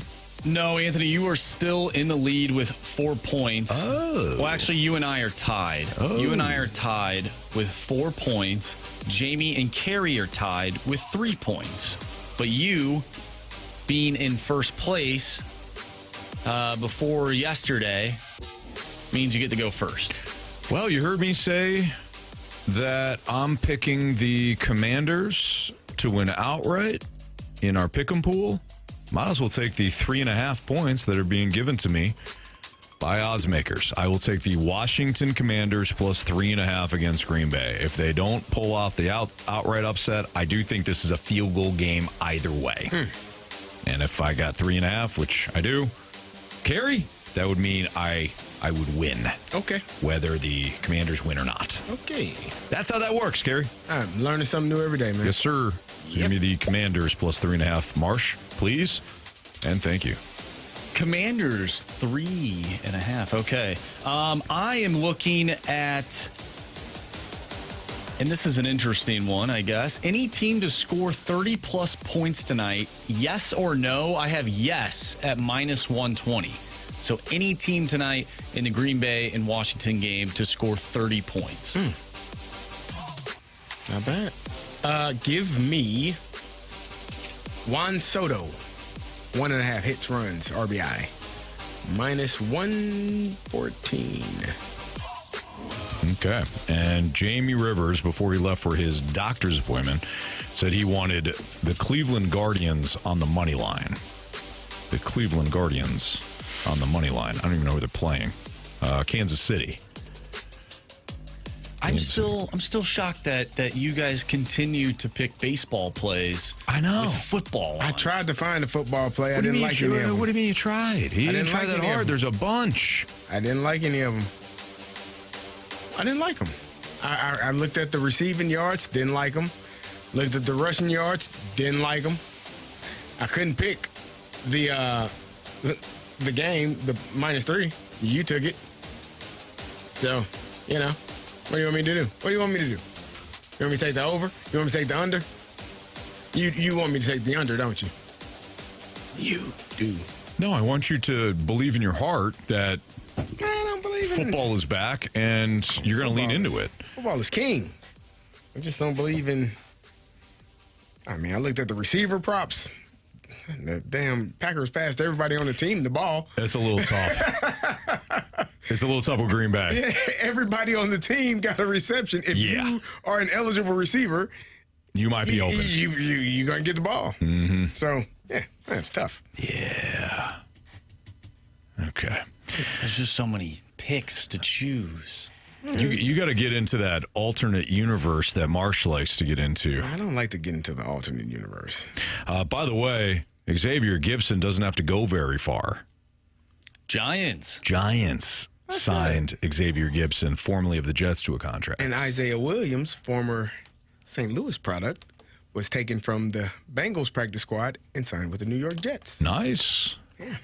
People make moves. Raiders tight end Brock Bowers did not practice today. He was hoping to play in week 2 against the Chargers, but said that we'll see how it's feeling throughout the week. The Raiders giving Bowers some extra time off, which makes sense. Of course, from a fantasy purpose, not great that they play on Monday night, because you might not have a lot of options. May want to think about picking up one Michael Mayer. Yeah, and they've said that they have 2, like a 1A, 1B tight ends. And Michael Mayer, he had a good year before they brought in Brock Bowers. Absolutely. I was actually surprised they drafted him. I agree. I think it was one of those situations where Bowers was too good to pass on. Mm-hmm. Michael Mayer from UTEP. Notre Dame. Oh, yeah. I remember that. I don't know why I said. I'll give you guys an easy UTEP. one. Yeah. Brock Bowers from Georgia. There you go. All right. Anthony, do you know the UTEP team name is? Miners. There you go. Yeah. I got the old Miner tool right on the helmet there, Marsh. Yeah. Right there. Some other football news, injury-wise. You start to get the injury reports really being kicked up. Falcons wide receiver Darnell Mooney was limited. Makes 5 straight limited sessions for Mooney, who did not play in week 1 against the Bucs. Drake London was limited on Thursday. He suffered the shoulder injury when Raheem Morris foolishly decided to use his challenge late in the game and punt one of his timeouts. He loves doing that. Raheem Morris says, you know what, clock management, that's for fools. I'll just wing this. Oh, I don't think that's what he says, is it? Anthony, do you even like your team? He really doesn't. Viking safety Harrison Smith, who's dealing with an illness, said he's confident he will resume playing in less than 3 weeks. He declined to go into detail about the injury, other to say that it was physical as opposed to mental matter, so he's going to be out a little bit. And Pro Football Talk's Mike Florio believes the Dolphins could fire head coach Mike McDaniel if the losses continue to pile up. Florio described the Dolphins season as being, quote, off the rails, unquote, following their week 1 33-8 loss to the Colts, and compared this season to the Dolphins' 2015 season, in which then head coach Joe Philbin was fired after a 1-3 start. Florio was astutely, as Florio astutely notes, that McDaniel's refreshing authenticity plays well when the team is winning. The Dolphins face the Patriots, Bills, Jets, and Panthers over the next 4 weeks. So they actually could, outside of the Bills, they could right the ship pretty quickly here. I was trying to remember if that Dolphins team, there was a coach that was doing drugs in the office. Yes, Yeah, it was I think it was the cocaine. O-line coach. Yeah. Yeah. That wasn't the same team, no. That was bad. He had a friend on the side that I think was a stripper. He had a friend, had a buddy in there. She was videoing him. Mm-hmm. Yeah, I guess it was cocaine. He was snorting white powder off of a desk. It could have been something else. Could have been something else. Could have been sugar. Film room? Is that? Huh? You said she was taking a video. Was it for like film room I think he videoed himself and then sent it to her, or I don't know. Posted it. Yeah. Who knows? Well, you can't post your practice like that. That's No, not smart. not that. Oh, he was in the office. Oh, yeah. He was probably after hours. Non-football related. Non-football related. Splashback 2 says baking soda. Maybe it was baking soda. Maybe baking soda. I got baking soda. Yeah, that Dolphins squad, they had some challenges. And that when they also had the issue with the offensive lineman.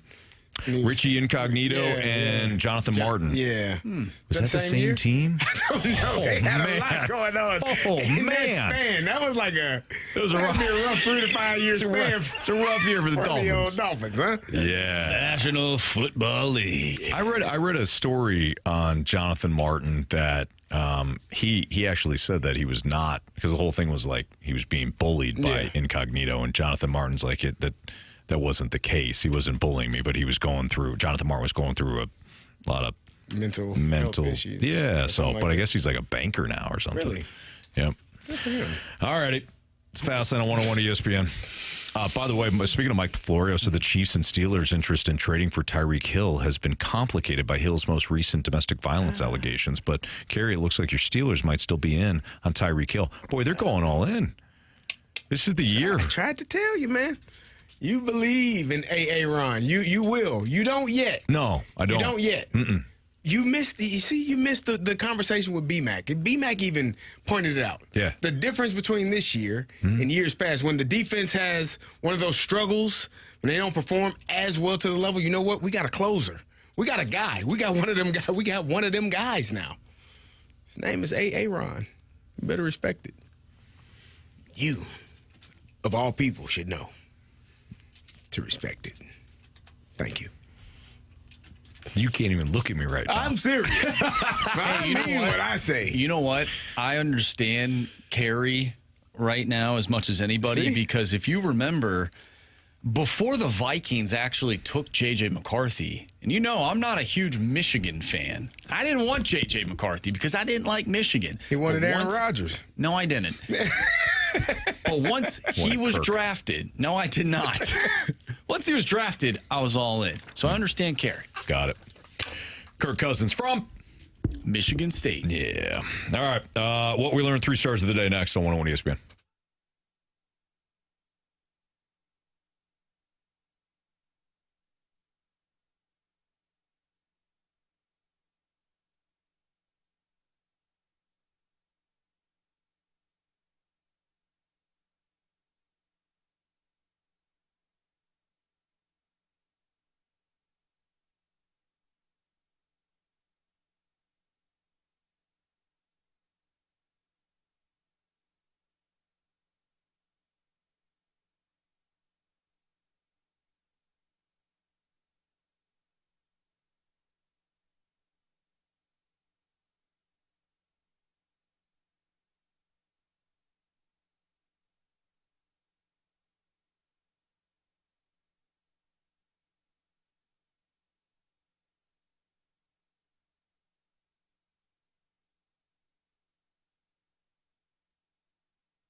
All right, if you missed anything from today's show, I know I did,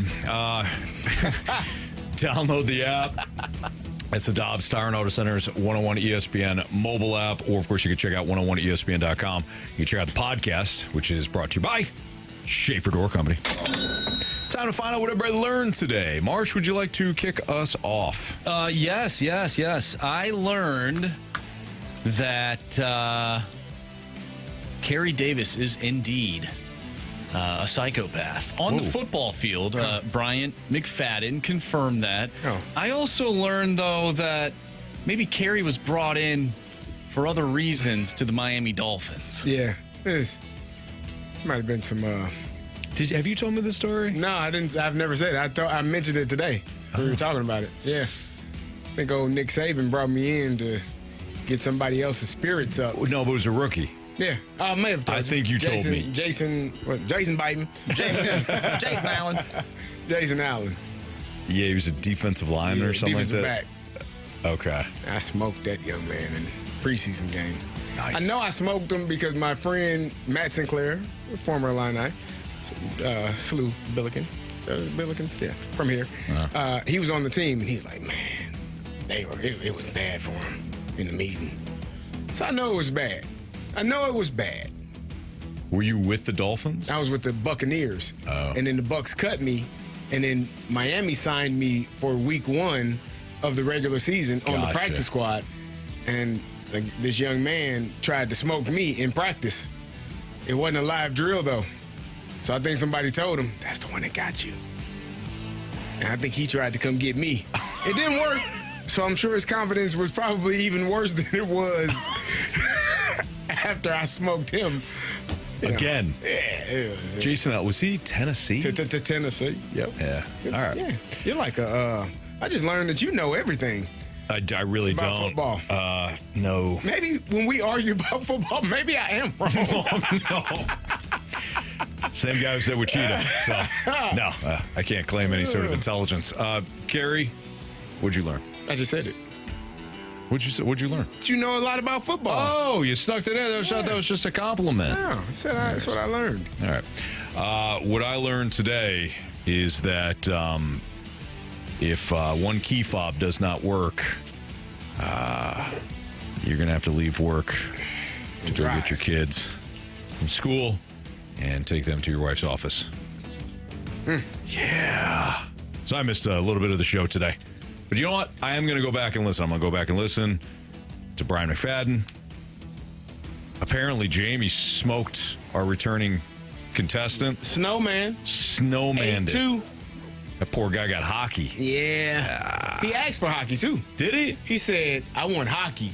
And then when Jamie walked out, he said, is Jamie gone? I said, yeah. He said, I don't really want hockey. Oh, and the wheel knew it, too. The wheel knew he didn't want hockey, and it got him. Yeah.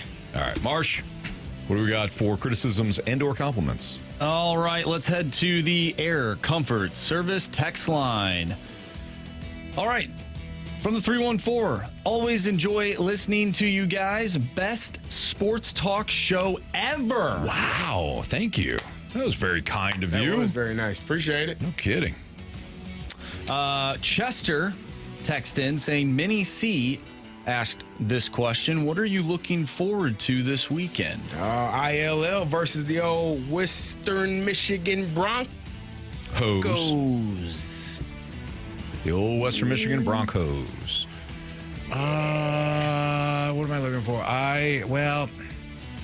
Boy, if the Falcons had beaten the Bucs, I'd be more excited about the Sunday night clash, but I think the Falcons are going to get smoked. Come on, Anthony. My chips are in Ann Arbor to face a pissed-off Michigan team. It's a good game. I don't know if that's going to go well either.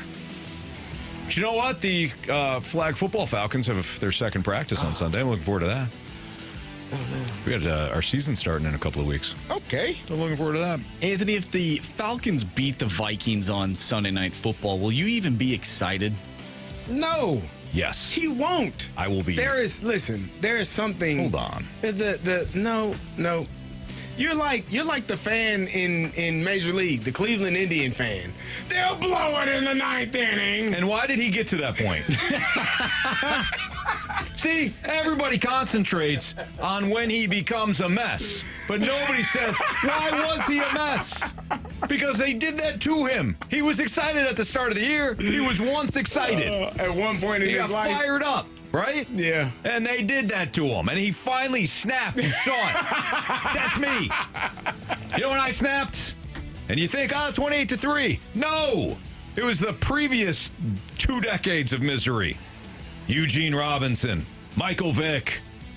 Had a lot of stuff there, man. Anyways. All right. In fairness, in my defense, I was fired up last year after the Falcons-Bucks Thursday night football game. You were. I was all in on Kirko Chains. Yeah. And what happened? Really were. What happened? He let down. Now they had another big win a couple of weeks later in Tampa. They did. Yeah, he balled in both of those games. Eventually, he versus the started Bucks. tanking games. He didn't do it on purpose. I know, which is even worse. So I was excited. Yes, I will be fired up if my Falcons beat your Vikings on Sunday. You know what, night. Anthony? Of course I will, but I can't expect it. I hope the Falcons get blown out. 1, for my own sanity, but for 2, so you don't have to endure like a heartbreaking loss, like a missed field goal, or there's like 20 seconds left, and all of a sudden there's a pass down the field that allows the Vikings to get down, and they end up spiking the ball, and all of a sudden they kick a game-winning, 61-yard field goal to win the game. Honestly, I hope that doesn't happen for you. I hope it's like a 33-16 game. You know what I'm going to do?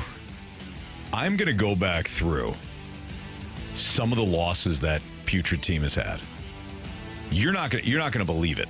You're going to believe how many times it was close and they figured out a new way to lose. Yeah. For example, they were up by like 15 against Dallas a couple of seasons ago. Week 2.